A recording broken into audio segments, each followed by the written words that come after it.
करून देताना त्याला इंजिनिअरिंग मेडिकल सारख्या प्रोफेशनल कोर्सेसला ऍडमिशन सहज मिळत होतं. पण 12वी नंतर मूलभूत संशोधन करायचं म्हणून हा विद्यार्थी बीएससी फॅकल्टीकडे आला. हिरडेकर सर वरदनं ब्लूम टॅक्सॉनॉमीचा उल्लेख केला, त्याने तो शब्दप्रयोग वापरला नाही, त्याच्या लक्षात आलं नाही, माझ्या लक्षात येत, तुम्ही हात वर करताय.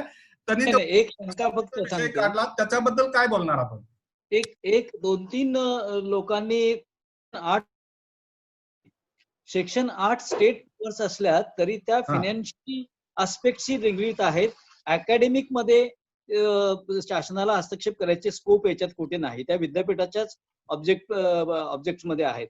आणि दुसरं करायचाच झाला तर 76 मध्ये प्रोव्हिजन आहे Maharashtra state commission for higher education, हा जो भाग आहे याची मीटिंग त्यांनी बोलावली, ज्याचे चीफ मिनिस्टर प्रमुख आणि बाकीची सगळी मंडळी, त्यात सगळं सेक्रेटरी, टीचर, प्राचार्य सगळ्यांचे, सगळ्या खात्याचे सेक्रेटरी आहेत. Section 8 speaks about financial control, major financial control. Academic बाबीमध्ये इंटरफिअरन्स हा विद्यापीठाचे अकॅडमिक काउन्सिल, बीओई यांचाच तो हे आहे. त्यामुळे त्याच्याबद्दल थोडा गैरसमज काही लोकांचा आहे. कंट्रोल आहे म्हणजे काही करू शकतं शासन असं नाही, कारण शासनानं कायदा करू. दुसरा प्रश्न काय म्हणतात हिरडेकर सरांच्या, हे काय कायदा आम्ही न वाचता 8 नंबरचा रेफरन्स दिला मी, अशातला भाग नाहीये. सध्या महामारी परिस्थिती असताना आणि आपत्कालीन कायदा 2005चा अंमल चालू असताना विद्यापीठाची स्वायत्ता आम्हाला स्वायत्ता आहे, मग ती अकॅडमिक असेल, फायनान्शियल असेल आणि कुठली असेल, ती स्वायत्ता आपली खरंच या आपत्कालीन कायद्यामध्ये सुप्रीम आहे का, ती सबऑर्डिनेट आहे, याचा विचार आपण केला पाहिजे. हा विचार महत्वाचा आहे. आणि अशा अवस्थेमध्ये मग शासनाचा आणि विद्यापीठाचा आपला काही संबंधच नाही असं आपण म्हणू शकत नाही. म्हणून तो सेक्शन 8चा मी रेफरन्स दिलेला आहे. कारण मी काउन्सिलचा उल्लेख केलाय ते बरोबर आहे, मुख्यमंत्री जे प्रमुख असतात आणि ती काउन्सिलची मिटिंग घेऊन खरं तर तात्काळ याच्यावर निर्णय होऊ शकतो. म्हणजे जो वाद सध्या कुलपती आणि या कार्यालयातून वेगवेगळ्या पद्धतीचा सुरू आहे, त्या अनुषंगाने मला वाटतं की काउन्सिलची मिटिंग घेतली तर निश्चितपणे चांगला निर्णय होऊ शकतो. पण विद्यापीठांना स्वायत्तता आहे म्हणजे विद्यापीठांनी सध्या महामारी म्हणजे रुग्णांची संख्या वाढण्यासाठीच एखादं धोरण जर ठरवलं आणि ते इम्प्लिमेंट केलं तर त्याला त्याच्यावर बाधा आणण्याचे अधिकार राज्य सरकारला आहेत, एवढं फक्त मला सांगा. धन्यवाद. नक्की सर. हिरडेकर सर, वरदनं एक प्रश्न निर्माण केला होता, तो मी ब्लूम टॅक्सॉनॉमीशी रिलेट करतोय. त्यांनी निर्माण केला होता की डिस्क्रिप्टिव्ह टाईप प्रश्न जर आले तर त्याची उत्तरं आणि त्यातून मुलांची टेस्ट केली जाणारी त्याची ॲबिलिटी, याबाबत काय होणार? सगळे जे ऑब्जेक्टिव्ह किंवा तोंडी परीक्षा किंवा ऑनलाईन परीक्षा, या सगळ्या परीक्षेत एक फिलॉसॉफी आहे, परीक्षेची जी मूळ फिलॉसॉफी आहे, टॅक्सॉनॉमी डिफाईन केलेली आहे, त्याला छेद बसेल असं वाटत नाही? वरदचं म्हणणं अगदी बरोबर आहे. परीक्षा पद्धतीमध्ये आपण ज्या ज्या प्रश्न पद्धती अवलंबतोय त्या जास्तीत जास्त अवलंबल्या पाहिजेत. मी जे म्हणालो की जे विद्यार्थी ऑनलाईन मधून राहतील त्यांची जी केंद्रावरती परीक्षा होईल त्या 2-2 तासाच्या 3 परीक्षा घेतल्या तर त्याच्यामध्ये 1 तासाचा हा पेपर देता येईल आणि 1 तासाचा डिस्क्रिप्टिव्हचा सुद्धा पेपर देता येईल, ज्याचं डिस्क्रिप्टिव्हचं नेचर थोडंसं लघुत्तरी प्रश्न म्हणून करता येईल, अगदी मोठे डिस्क्रिप्टिव्ह न करता. आणि मग वरच जे म्हणतोय त्यामध्ये काठिण्य पातळी जास्त असलेले प्रश्न, थोडे दीर्घोत्तरी प्रश्न, थोडे लघुत्तरी प्रश्न आणि एक 50% मग ऑनलाईन प्रश्न, असं त्याचं हे करणं हवं. त्याचं म्हणणं बरोबर आहे. कारण परीक्षा घ्यायची रिच्युअल म्हणून आणि मग या ठरवलेल्या सगळ्या ब्लूम्स किंवा इतरच्या तज्ञांनी ठरवलेल्या त्याला फाटा द्यायचा असंही होऊ नये, म्हणजे उरकलं असं पण होऊ नये. नक्की नक्की नक्की माझं हे आहे. हो हो, जर म्हणतात ते बरोबर आहे, याची मीटिंग घ्यायला पाहिजे.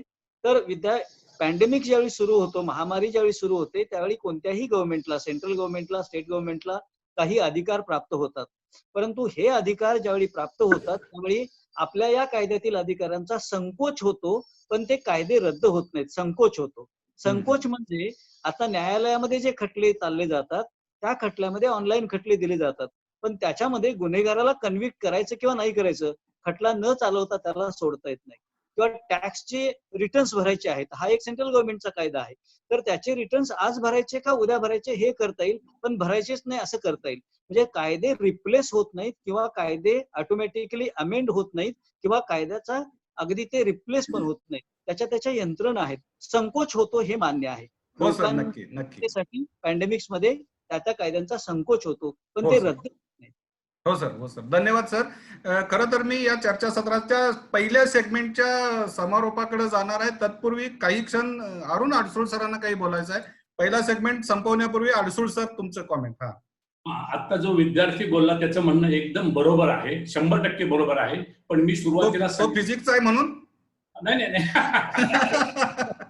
त्यांना अत्यंत चांगला आपण त्याचं कौशल्य दाखवलं की विद्यार्थ्याला यात सहभागी करून घेतलं. थँक्यू. दोन गोष्टी आपण फार चांगल्या केल्या. विद्यार्थ्यांनी त्यानं जे मत मांडलं की डेरिव्हेटिव्ह किंवा इतर काही गोष्टी मोठमोठी डेरिव्हेशन अशा पद्धतीनं, पण मी सुरुवातीला सांगितलं की हा कॉम्प्रोमाइज आहे प्राप्त परिस्थितीमध्ये. हे सगळं मान्य. परीक्षा नच घेणं, त्या विद्यार्थ्यांनी एक फार छान सांगितलं की FY SY TY च्या परीक्षा घ्याव्या. दुसरा भाग अवताडे सरांनी जे सांगितलं तेही अत्यंत बरोबर आहे. शासनानं आपत्ती वगैरे वगैरे सगळ्या गोष्टी सांगितल्या. पालकांचं सांगितलं की आमचा विद्यार्थी 1 वर्ष, पण त्यात अवताडे सरांचं आणि पालकांचं एक गृहीतक आहे की हे 1 वर्षाचंच थांबणार आहे. हे कुणी सांगितलं? हे असम्पशन चुकीचं आहे. 1 वर्ष थांबेल असं नाही. आत्ताच याचे परिणाम 2 वर्ष होणार आहेत. आता आज मित्रांनो जरी परीक्षा घ्यायला सुरुवात केली तर याचे संभाव्य परिणाम पुढे 2 वर्ष असणार आहेत. आणि हे कधी आता एक्सटेन्शन, आता परत सांगतात की एक्सटेन्शन द्यावं लागेल म्हणून, म्हणजे लॉकडाऊन, ह्या सगळ्या गोष्टींना. हा झाला दुसरा भाग. ज्युनियर सहकारी जे आपले आहेत, ज्युनियर प्राध्यापक ते जे बोलले ते म्हटले की ओव्हरऑल जर घेतली, मी एक पर्याय सांगितलाय, तडजोड सांगितलेली की याच्यातून सगळंच येईल असं नाही. प्राप्त परिस्थितीमध्ये ती तडजोड आहे. अंडरस्टँडिंग त्यांनीच काय सांगितलंय की प्राध्यापक, आमचे काही विद्यार्थी म्हणतात की प्राध्यापक पार्सलिटी करतील. आता हे जर एक प्राध्यापकच सांगत असतील की पार्सलिटी करतील तर हे दुर्दैव. मी रहित हे पहा, काही गोष्टी आपण पद्धतीने गेलं पाहिजे. तिसरा भाग अवताडे सरांनी सांगितले की ऍव्हरेज मार्क्स द्या. ग्राउंड रियालिटी सर अशी आहे, काही विद्यार्थी पहिल्या, दुसऱ्या, तिसऱ्या, चौथ्या किंवा 5व्या सेमिस्टरला बसलेलेच नाहीत. त्यांचं ऍव्हरेज द्यायचं म्हणजे नेमकं कशाचं द्यायचं, आणि ऍव्हरेजचा फॉर्म्युला ठरवणार कोण, आणि ते अधिकार कुणी कुणाला द्यायचे. ऍव्हरेजचा फॉर्म्युला ठरवणार कोण, त्याच्यामध्ये बोर्ड ऑफ एक्झामिनेशन येणार आहे का? आता सरांनी सांगितलं की चॅप्टर 2 सेक्शन 5 सबसेक्शन 21 ही जबाबदारी कोणाची आहे. कायदा बाजूला ठेवायचा असेल, आपत्तीचं नाव घेऊन वगैरे, तर आम्हाला काय म्हणायचं नाही. याला कृपा करून राजकीय कसलाच गंध देऊ नका. कृपा करून राजकीय, शासनानं अत्यंत आरोग्याची भूमिका सांभाळलीच पाहिजे आणि शासन नेमकं ते करत आहे. युजीसीनं, विद्यापीठानं विद्यार्थ्यांची मार्गदर्शक परीक्षा या झाल्याच पाहिजेत, याच्यातून तोडगा काढायचा आहे. 2 गोष्टी एकदम करता येणार नाही. शासनानं आरोग्याकडे दुर्लक्ष करावं, लक्षच घालू नये आणि तिकडे काही झालं तर असं नाही. तिसरा भाग फक्त मला वाटतं पाटील साहेबांनी सांगितलं, हिंद्राव पाटलांनी सांगितलं की मल्टिपल चॉईसचे प्रश्न. मी सांगतो की थेरी परीक्षा, रिटन एक्झामिनेशन, गृहीतकावर टाइम टेबल ठरवू नका. गृहीतकावर टाइम टेबल ठरवू नका. सप्टेंबर मध्ये घेऊन, डिसेंबर मध्ये घेऊन, एवढ्या वर्षात संपणार आहे करोना, एवढ्या वर्षात. करोनाला काही टाइम टेबल नाही. आणि हे कुणी आणि आपल्याकडच्या लोकांनी आता पाहिले की मध्येच कुठून तरी बातमी येते की तिकडे इतके रुग्ण सापडले. या सगळ्यांचा सारासार विचार करून तो पर्याय मांडलेला आहे. विद्यार्थ्याचं मत बरोबर, प्राध्यापक जे म्हणतात त्यांच्याशी मी कुलकर्णी, APK कुलकर्णी सरांनी शासनावर किंवा कुणावर असं न करता, किंवा राज्यपालांच्या कुणाचा संबंध आहे. आम्हाला असं वाटतं, आमच्या त्या शिक्षकांना असं वाटतं तळमळीनं की विद्यार्थ्यांच्या परीक्षा कोणत्या तरी मार्गानं थोड्या का होईना त्या झाल्या पाहिजेत, आणि मग प्रश्न सगळे आपोआप नक्की सर विश्वास ठेवा. नक्की धन्यवाद. आपण या चर्चासत्राचा पहिला सेगमेंट इथं थांबवत आहोत.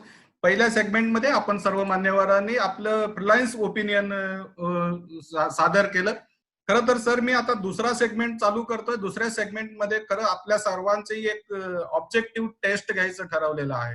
1-2 प्रश्न आपल्या सगळ्यांना ऑब्जेक्टिव्हली विचारणार आहे. त्याची मला फक्त अ, ब, क, ड यातले पर्याय पाहिजेत. किती पर्याय तुम्ही सांगू शकताय त्याचे प्रश्न आहेत. प्रश्न सगळ्यांसाठी वाचून दाखवतो. पहिला प्रश्न सगळ्यांचाच आहे, तो कॉमन प्रश्न आहे की जो चर्चासत्राचा विषय आहे.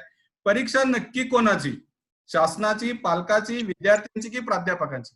इथपर्यंतचा प्रश्न आम्ही ऑलरेडी रिटर्न सगळ्या चर्चासत्राचा विषय म्हणून दिलेला आहे. पण इथंच पर्याय संपत नाहीत. त्या पर्यायाला खाली आणखीन काय पर्याय जोडता येऊ शकतात तुम्हाला. मी उदाहरणार्थ सांगेन, ही परीक्षा सर्वांचीच आहे, ही परीक्षा कुणाचीच नाही, ही परीक्षा संस्था चालकांची आहे, ही परीक्षा विद्यापीठांच्या, प्रशासनाची आहे, डॉक्टर, नर्स, पोलीस या सगळ्यांचे. अशी कितीतरी पर्याय आपण शोधू शकतो. मला याचे ऑब्जेक्टिव्ह उत्तर पाहिजे. पहिलं उत्तर मी विनंती करतो सर तुमच्याकडूनच. काय सिंगल उत्तर आहे काय सर? कुणाला विचारलं सर? अडसूळ सर तुम्हाला. अच्छा, माझं असं मत आहे की ही सर्वांची नैतिक आणि ह्युमॅनिटी, मानवतावादातून सर्वांची जबाबदारी आहे. ते आतमध्ये विचारून निर्णय त्यांना घ्यायचा आहे. माझा यातला रोल काय, भूमिका काय आणि त्या भूमिकेचा धर्म काय. Thank you sir. अडसूळ सरांनी पर्याय शोधलाय. सर्वांची परीक्षा आहे, पण त्या पर्यायात त्यांनी ऍड केलंय सर्वांची नैतिक परीक्षा आहे. मी जाईन जळगाव विद्यापीठाचे माजी कुलगुरू माळी सर ऐकू येते माझं बोलणं? ऐकू येत आहे, पण मी माझ्या पहिल्याच प्रास्ताविकामध्ये त्यात क्लिअर केलं होतं की हा जो प्रश्न आहे, परीक्षा आपण ही विद्यार्थ्यांची परीक्षा ती वेगळी, पण ती परीक्षा घ्यायची का नाही याच्यावर जो निर्णय घ्यायचा आहे, ती परीक्षा मग शासनाची पण आहे, पालकांची पण आहे आणि प्राध्यापकांची आहे, कारण विद्यार्थ्यांना परीक्षा द्यायची आहे. Thank you sir. माळी सरांचं मत आहे ही सर्वांचीच परीक्षा आहे, परीक्षा घ्यायची का नाही याची परीक्षा आहे, परीक्षा घ्यायची का नाही याची परीक्षा आहे. नेहमीच्या जीवनामध्ये बरेच वेळा म्हणतो की देव काय माझी परीक्षा परीक्षा घ्यायला लागला, काय माझी परीक्षा पाहतोय, ती परीक्षा ही तशा प्रकारची परीक्षा आहे. त्यामुळे सर हे चर्चासत्र घेणं हे माझी सुद्धा एक परीक्षाच आहे. हो. आणि मी हा प्रश्न घेऊन जाईन हिरडेकर सरांकडे. हिरडेकर सर, नक्की परीक्षा कुणाची? ही परीक्षा प्राध्यापक, विद्यार्थी, विद्यापीठातले अधिकारी, सर्वोच्च कुलगुरूंच्या पासून सर्व अधिकारी यांची लीगल रिस्पॉन्सिबिलिटी आहे. या विद्यार्थ्यांना संरक्षण देणं, त्याच्यासाठी सुविधा पुरवणं ही शासनाची पण बाइंडिंग रिस्पॉन्सिबिलिटी आहे. नक्की सर. पालकांनी आणि समाजानं साथ देणं ही त्यांची सोशल रिस्पॉन्सिबिलिटी. अशा वेगवेगळ्या ह्या रिस्पॉन्सिबिलिटीज आहेत. नक्की. हिरडेकर सरांचं मत आहे की ही नैतिक तर आहेच आहे, पण ही लीगल पण रिस्पॉन्सिबिलिटी आणि लीगल पण जबाबदारी आहे या सगळ्या घटकाची. मी एपी कुलकर्णी सरांच्याकडे जाईल. एपी कुलकर्णी सर, नक्की कुणाची परीक्षा? सर, या प्रश्नाचं उत्तर जे आधीच्या सगळ्यांनी दिलं तेच माझं उत्तर आहे. खरं म्हणजे ही परीक्षा सगळ्यांची आहे आणि ही परीक्षा सगळ्यांची आहे. अवताडे सर काय? सर, परीक्षा या शब्दाचा अर्थच या महामारीमुळे थोडासा बदललाय. अदरवाईज मी माझ्या सुरुवातीच्या प्रास्ताविकामध्ये सांगितलं की ही एक निरंतर चालणारा भाग होता, नित्याचा भाग होता परीक्षा म्हणजे. जसं टीचिंग लर्निंग आहे तशी परीक्षा होती. परंतु आता ह्याचा कॉन्टेक्स्ट बदललाय आणि कॉन्टेक्स्ट बदलल्यामुळं आता शासनापासून अगदी विद्यार्थी असतील, प्राध्यापक असतील, विद्यापीठ असतील, संस्थाचालक आणि शेवटी पालक, या सर्वांचीच ती जबाबदारी आहे. सगळ्यांचीच परीक्षा ही जबाबदारी असं अवताडे सर सांगतायत. हिंदूराव पाटील सर, आपण काय सांगाल?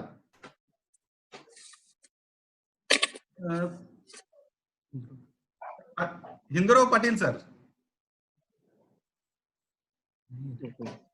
सर कनेक्ट होत नाहीत. सतीश, ऑब्जेक्टिव्हला टिक मार्क करायचा आहे. सतीश, भाषण नाही करायचं, ऑब्जेक्टिव्हला टिक मार्क करायचा आहे.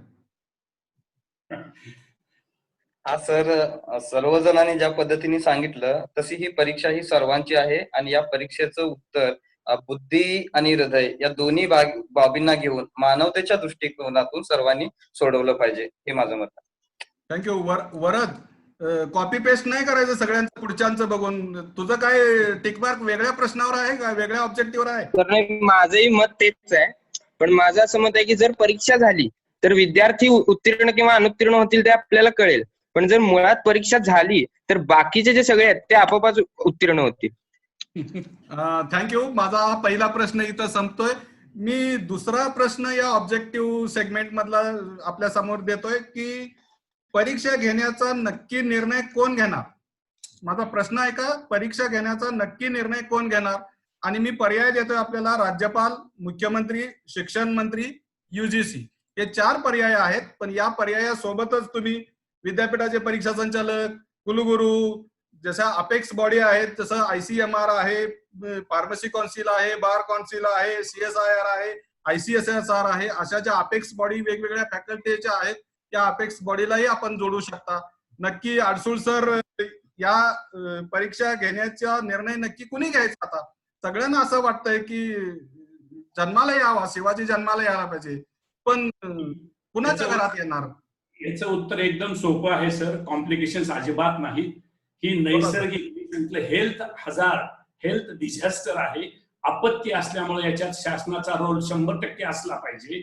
आणि त्याचबरोबर कुलपती म्हणून सगळ्या कमिटीचे अध्यक्ष हे कुलपती असतात, इरिस्पेक्ट ऑफ विद्यापीठ. त्यामुळे या दोघांनी सामंजस्यानं त्या ऑफिसमध्ये कुठेही काही असेल याच्यात वेगळा कसलाच रंग न देता दोघांनी विद्यार्थ्यांच्या पालकांच्या हितांच्या दृष्टीनं हा निर्णय 100% होऊ शकतो. पण Thank you, दोन्ही sir. लागतीलच. थँक्यू. माळी सर, अडसूळ सर म्हणतायत की राज्यपाल आणि महाराष्ट्र शासन म्हणजे मुख्यमंत्री यांनी एकत्र बसलं पाहिजे. आपल्याला काय वाटतंय? नाही, बरोबर आहे. त्यांनी एकदा जो निर्णय घेतला की ते इम्प्लिमेंट करणं मग ही विद्यापीठांची जबाबदारी आहे. मग त्यात कुलगुरू आहे, अकॅडमिक काउन्सिल आहे, बोर्ड ऑफ एक्झामिनेशन हा पुढचा भाग आहे. पण निर्णय त्यांनी द्यायचा. आताच्या परिस्थितीमध्ये तेच आहे खरं. हिरडेकर सर, काय राज्यपाल आणि मुख्यमंत्री एकत्र बसणं हाच एक पर्याय आहे का अन्य कोण जोडलं पाहिजे त्याला? हा सर प्रश्न उपस्थित करायची गरज नाही, कारण विद्यापीठ कायद्यातल्या 5 सेक्शन मध्ये powers and duties of the युनिव्हर्सिटीमध्ये ही युनिव्हर्सिटीचीच ड्युटी आहे. Section 21 to hold examinations or evaluations and confer degrees. अजून राज्यपालांनी किंवा मुख्यमंत्र्यांनी पत्र पाठवून विद्यापीठांना प्रतिबंधित केलेलं नाही. त्यामुळे विद्यापीठाचे कुलगुरू आणि त्या ज्या बॉडीज असतील कन्सर्न त्यांचीच ती जबाबदारी आहे.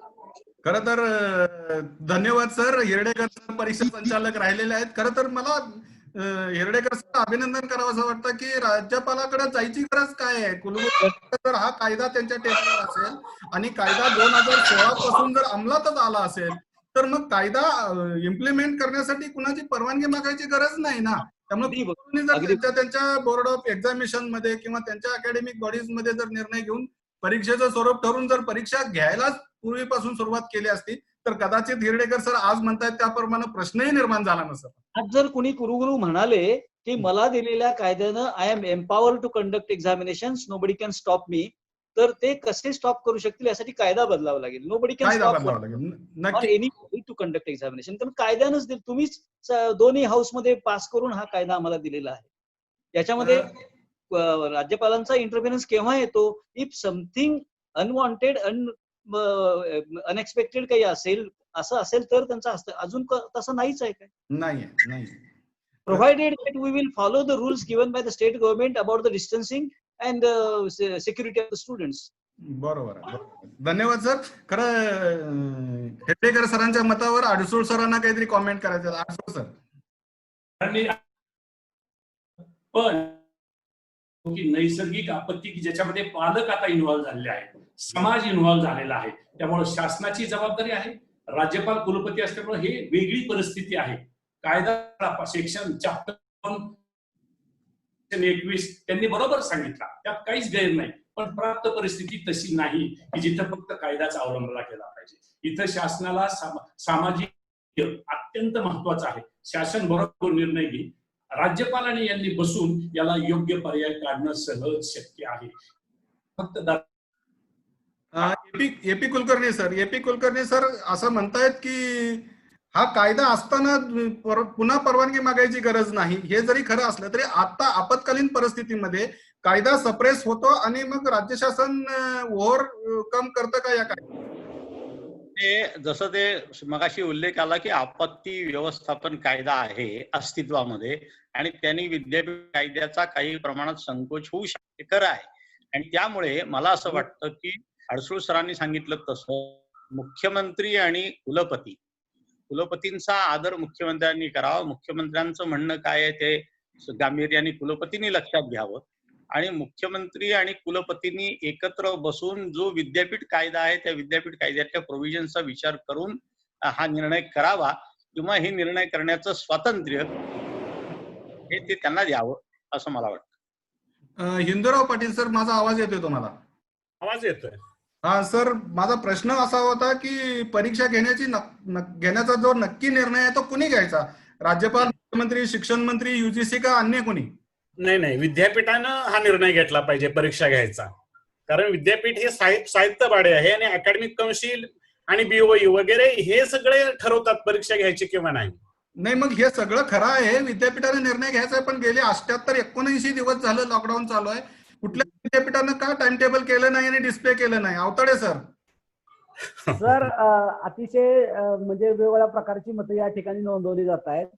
वास्तविक पाहता आता सध्या परिस्थितीमध्ये अडसूळ सर सुरुवातीला बोलले त्या पद्धतीनं ही बेसिक रिस्पॉन्सिबिलिटी शासनाची आहे. कारण शासनाचा आपत्कालीन कायदा मग तो केंद्राने अगोदर डिक्लेअर केला, राज्यांनी त्यानंतर तो त्यांचा अंमल सुरू झाला आणि संबंध देशामध्ये त्याचा अंमल सध्या चालू असल्यामुळं शासन हा जो घटक आहे यातनं आपण त्याला बाजूला करू शकत नाही, कारण आपले स्वायत्त कायदे जरी उपलब्ध असले, स्टॅट्यूट असले, वेगवेगळ्या विद्यापीठाचे ऑर्डिनन्सेस असले, तथापि याचं महत्व जे आहे ते सुप्रीम होऊ शकत नाहीत किंवा ते पॅरामाउंट होऊ शकत नाहीत. दे आर सबऑर्डिनेट किंवा त्यांचा संकोच या ठिकाणी मका एक दोघांनी संकोच हा शब्द वापरला तो होऊ शकतो. निश्चितपणानं हा the Maharashtra public universities act 2016 हा महाराष्ट्राच्या विधिमंडळाच्या दोन्ही सभागृहांना पास केलेला कायदा आहे. त्यामुळे जर महामारी येईल किंवा अशी एखादी घटना आल्यानंतर कुणाचा अंमल आणि काय अशा प्रकारचं जर त्यावेळेला कायदा करणाऱ्यांच्या डोक्यात आला असतं तर त्यांनी तसं एखादं सेक्शन टाकून ठेवलं असतं की यावेळेला कुणाचा अंमल चालेल. तसं न टाकल्यामुळं कदाचित आता आपल्याला हा वादाचा विषय वाटतोय. आदरणीय कुलपतींचं स्थानही तेवढंच मोठं आहे, तेही नाकारून चालणार नाही. त्यामुळं राज्य सरकारचे निर्देश जे असतील ते आदरणीय कुलगुरूंनी त्याच्याबद्दल सल्लामसलत करावी, काही शंका असतील तर उपस्थित कराव्यात आणि राज्य सरकार ज्याप्रमाणे डिरेक्टिव्ह देईल त्या पद्धतीने राज्य सरकारच्या धोरणानंच परीक्षा महाराष्ट्रातली व्हावी. कारण कुठलंही राज्य सरकार, मग ते केंद्रीय असेल किंवा राज्याचं असेल, त्याचा अंमल या आपत्कालीन परिस्थितीत, युद्धजन्य परिस्थितीमध्ये महत्वाचा असतो. आणि त्यामुळं आता सध्या राज्यानं हे ठरवलं पाहिजे की काय करायचं, कसं करायचं, धोरण त्यांचं महत्वाचं आहे. त्याप्रमाणे सगळ्या विद्यापीठांना ते प्रत्यक्ष अप्रत्यक्ष लावं असेल. विद्यापीठ त्यांच्या पातळीवर जरी स्वतंत्र असली तरी त्यांच्या स्वायत्तच्या मर्यादा ह्या शेवटी आहेत आणि त्या राज्य सरकारशी संबंधित विद्यापीठ पब्लिक युनिव्हर्सिटीज असल्यामुळं आपणाला असं म्हणता येत नाही की विद्यापीठ हे ठरवू शकतात आणि विद्यापीठानं मग आतापर्यंतच परीक्षा घेतल्या असत्या ना. आपण घेतलेल्या नाहीत याचा अर्थ आपल्यापुढे काहीतरी अडचणी आहेत हे निश्चितपणानं मान्य केलं पाहिजे. आणि मग राज्य सरकारनं पण याच्यामध्ये सकारात्मक विचार करून कसं धोरण विद्यार्थ्यांना भविष्यात कशा पद्धतीने अडचणी येऊ नयेत, कुठल्याच प्रकारच्या त्यांच्या डिग्रीना अडचणी येऊ नयेत, त्यांच्या मार्कशीटला अडचणी येऊ नयेत, त्यांच्या एकंदरीतच परफॉर्मन्सला अडचणी येऊ नयेत. आणि मग सुरुवातीला अगदी आपले माननीय प्राचार्य ढेकळे सरांनी सांगितलं टेस्टेड अँड ओके. खरं तर आता सरासरीची मार्क्स दिली आणि अडसूळ सरांनी मला सांगितलं की काही काही जणांचे 3, 4, 5 पाठीमागचे सेमिस्टरचे बॅकवर्ड असतं, काय करायचं, सर्वंकष धोरण ठरवलं जावं. आणि हे काय प्रोडक्ट नव्हे टेस्टेड अँड ओकेला, ह्याचं ऑलरेडी 5 सेमिस्टरला टेस्टिंग केलेलं आहे. त्यामुळे आता 6व्या सेमिस्टरला त्याचं वेगळं टेस्टिंग होणार नाही किंवा 4थ्या सेमिस्टरला पदव्युत्तरचं वेगळं टेस्टिंग होणार नाही. They have already been tested by that procedure agency, जी आपली एजन्सी आहे त्याने टेस्ट केलेलं आहे. त्यामुळं मला असं वाटतं की याच्यामध्ये शासन जे धोरण ठरवेल, माननीय कुलपतींच्या सल्लामसलत करून त्यांनी ते धोरण ठरवावं आणि संबंध विद्यापीठांना राज्यातलं ते कळवावं आणि लवकरात लवकर ह्या विद्यार्थ्यांना डिग्रीज कशा मिळतील. परीक्षा तुम्ही 6 महिन्यानं घेण्याला काहीच अर्थ नाही, कारण तुम्ही जर परीक्षा आता म्हटला की 6 महिन्यानं आम्ही परीक्षा घेणार आहे आणि 6 महिन्यानं मग बघू आपण, पण परीक्षा झालीच पाहिजे या म्हणण्याला काहीच अर्थ नाही. परीक्षा आत्ता झाली पाहिजे, आत्ता त्यांना डिग्री मिळाली पाहिजे. कारण एक मुद्दा आहे की आता जर समजा तुमच्याकडे महाराष्ट्रामध्ये थोडंसं लॉकडाऊन कमी केल्यानंतर काही जागा उपलब्ध असतील, काही कंपन्यांना मनुष्यबळ हवा असेल आणि ते जर महाराष्ट्रात उपलब्ध आपण करणार नसू, तरुण विद्यार्थी त्या ठिकाणी जाण्यासाठी इच्छुक असताना केवळ डिग्री नाही, फॉर्मल एक पेपर त्यांच्या हातात नाही, एवढ्या एका गोष्टीसाठी जर त्यांच्या संधी जाणार असतील तर मग त्याला आपण सगळे जबाबदार असू. त्यामुळे शासन एक धोरण ठरवेल, त्या धोरणाला मान्य कुलपती आणि मग कुलपतींच्या वतीनं सर्व व्हाईस चान्सलरनी मान्यता द्यावी. आणि इंडियन कॉन्टेक्स्ट मध्ये परीक्षा म्हणजे काय हो, शेवटी एक मेमरी टेस्ट आहे. आपण फार मोठे कौशल्य परीक्षेत तपासतो अशातला अजिबात भाग नाही. मेमरी टेस्ट घेण्यासाठी आता तर आजच्या ह्या 2-3 महिन्यामध्ये विद्यार्थी मागच्या मेमरी त्यांच्यामध्ये असणाऱ्या परीक्षेच्या गोष्टी विसरल्या असतील असं मला वाटतं. टीचिंग लर्निंगचं काम पूर्ण झालेलं आहे, त्याच्यामुळे त्याला जे काही बेसिक नॉलेज मिळायचं होतं ते वर्गात मिळालेलं आहे. राहिलाय प्रश्न फक्त इव्हॅल्युएशनचा आणि टेस्टिंगचा. तो अगदी जरी आपण करू शकलो नाही, कारण मग एक वक्ते बोलले की अजून परिस्थिती कशी आणीबाणीची किती उद्भवते त्याची वाट बघायची गरज नाही हो. आणीबाणी उद्भवल्यानंतर मग कॅन्सल करा. आता 2-3 महिने आम्ही म्हणतोय की म्हणून घ्या, आता घेतलीच पाहिजे. आणि अजून समजा 10 लाख लोक झाले तर मग मात्र म्हणणार आणीबाणी आले तर कॅन्सल करा, असं नसते. याच्यामध्ये आपण थोडस व्यापक हित समाजाचं, पालकांचं, विद्यार्थ्यांचं डोळ्यापुढे ठेवून त्यांना डिग्रीज कशा दिल्या जातील ते बघावं आणि त्या डिग्रीज त्यांना दिल्यानंतर पुढच्या वर्षीपासून वेगवेगळ्या अकॅडमिक काउन्सिलनं परीक्षेचं स्वरूप सुद्धा काय बदलता येईल त्याबद्दल विचारमंथन केलं पाहिजे असं मला वाटतं. नक्की धन्यवाद सर. खरं तर एकूणच या मान्यवरांच्या या ऑब्जेक्टिव्ह प्रश्नाच्या उत्तरातनं एक सूर येतोय की ही जबाबदारी राज्यपाल आणि मुख्यमंत्री या दोघांची आहे. त्या दोघांनी मिळून म्हणजे राज्य शासन आणि राज्यपाल या दोघांनी जर एकत्र बसलं तर याच्यावर उत्तर शोधू शकेल. मी सतीश पडोळकर आणि वरद यांच्याकडे आता जाणार नाही या प्रश्नांसाठी. पण आता आपल्या सोबत दुसरा सेगमेंट संपतो, आपण तिसऱ्या सेगमेंटला जातो. तिसऱ्या सेगमेंटमध्ये काही पार्टिसिपंट ऑनलाईन आहेत, ते या सगळ्या मान्यवरांशी चर्चा करू इच्छित आहेत. सर्वप्रथम मी इन्व्हाइट करतोय की प्राचार्य डॉक्टर आबासाहेब देशमुख सर. प्राचार्य आबासाहेब देशमुख सर हे महाराष्ट्र राज्य प्राचार्य संघटनेचे अध्यक्ष आहेत. Abasaheb Deshmukh sir, may I hear you? Abasaheb, माझा आवाज येतोय आपल्यापर्यंत?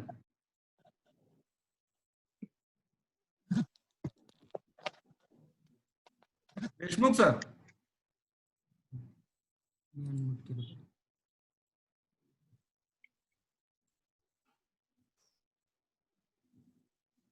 देशमुख सर, तुम्ही अनम्यूट करा, साऊंड अनम्यूट करा.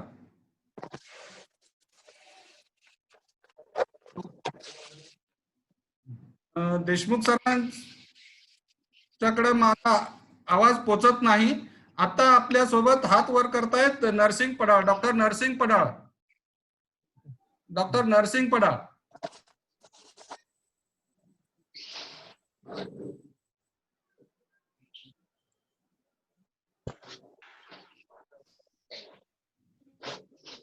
नरसिंग पडाळशी कॉन्टॅक्ट होऊ शकत नाही.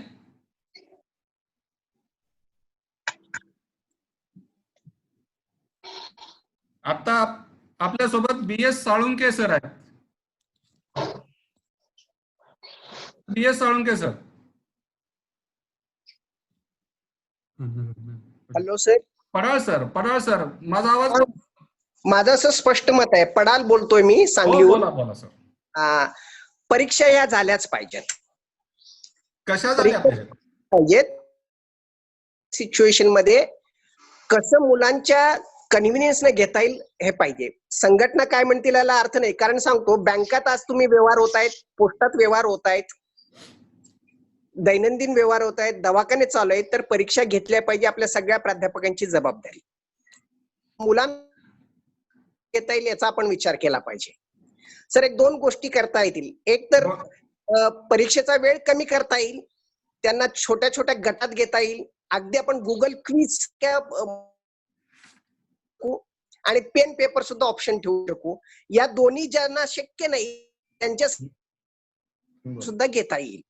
पण परीक्षा घेतली पाहिजे तरच त्या पदवीला वैधता येईल. अन्यथा काही वर्षांनी ही मुलं कोरोना पदवीधर म्हणून ओळखले जातील. Okay sir. हा, थँक्यू पडाळ सर, थँक्यू. आता आपल्या सोबत सोलापूरहून सुत्रावे सर आहेत. Sutrave sir. Sir. Hello. Sutrave sir, बोला. आवाज ऐकू येतोय? हो, येतोय. बोला बोला सर. आपलं हे डिस्कशन चर्चासत्र छान चाललेलं आहे आणि तज्ञ लोकांची मतं आम्ही ऐकली. सिनियर प्राध्यापक या नात्याने ज्यावेळेस मी बोलतो की विद्यार्थ्यांची परीक्षा ही व्हायलाच पाहिजे आहे, फक्त त्याचा टेम्पो आपण जरा वेगळ्या पद्धतीने मॉडिफाय केला. ज्या विद्यार्थ्यांना शक्य आहे त्यांनी ऑनलाईन द्यावी, जे विद्यार्थी जवळ असतील त्यांनी रिटर्न परीक्षा द्यावी, जिथं सेंटर जवळ शक्य असेल तिथे एक अर्धा तासाची का विना परीक्षा द्यायला पाहिजे. परंतु परीक्षा घेतल्याशिवाय विद्यार्थ्यांना आपण जस्टिस देऊ शकत नाही. त्यामुळे परीक्षा होणं हे आवश्यक आहे असं मला वाटतं. आणि पॅन्डेमिक सिच्युएशनला घाबरून जायची काही गरज नाहीये. आपल्या बरोबर जवळजवळ 8 ते 70% लोक काम करत आहेत. याचा अर्थ आपले विद्यार्थी पण तयार व्हायला पाहिजे. विद्यार्थ्यांना आपण घाबरून सोडता कामा नये. आपण उलट त्यांचं मनोबल वाढवलं पाहिजे. त्यांच्यासाठी किंवा आपण परीक्षा कशा पद्धतीने ऑर्गनाईज करू हे मुलांना सांगून समजून सांगितलं पाहिजे. आणि या सिच्युएशननी त्यांची मानसिकता डेव्हलप कशी होईल हे पाहायला पाहिजे. आपणच जर प्राध्यापक त्यांना सतत सांगालो आमचं वर्ष गेलं तरी चालेल किंवा आमच्या जीवाला भीती आहे, सर जीवाला भीती ही प्रत्येक जन्मण्यापासून असते. त्यामुळे या सिच्युएशनला घाबरून चालणार नाहीये. फक्त सेफली कसं इम्प्लिमेंट करू हे आपण पाहिलं पाहिजे. धन्यवाद सर. मला नक्की सर, धन्यवाद. आपल्या सोबत सविता सातपुते मॅडम आहेत. Savita madam, welcome.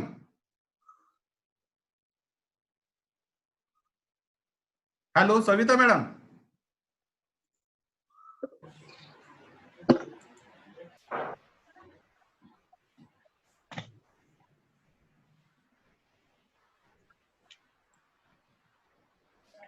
सविता मॅडमशी संपर्क होऊ शकत नाही.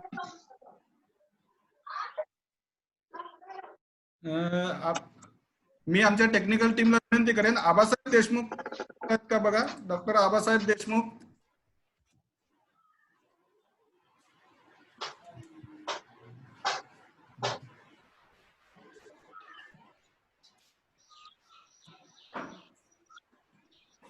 काही तांत्रिक कारणानं आबासाहेब देशमुख यांच्याशी संपर्क होऊ शकत नाही, पण धन्यवाद सर.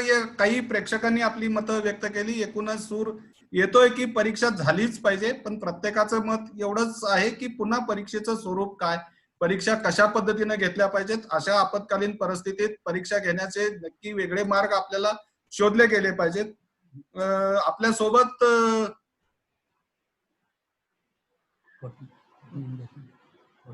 बॉटनी विज्ञान नावानं एक प्रेक्षक आहे. बॉटनी विज्ञान महाविद्यालय, मला वाटतं राजेंद्र सूर्यवंशी असतील. राजेंद्र सूर्यवंशी.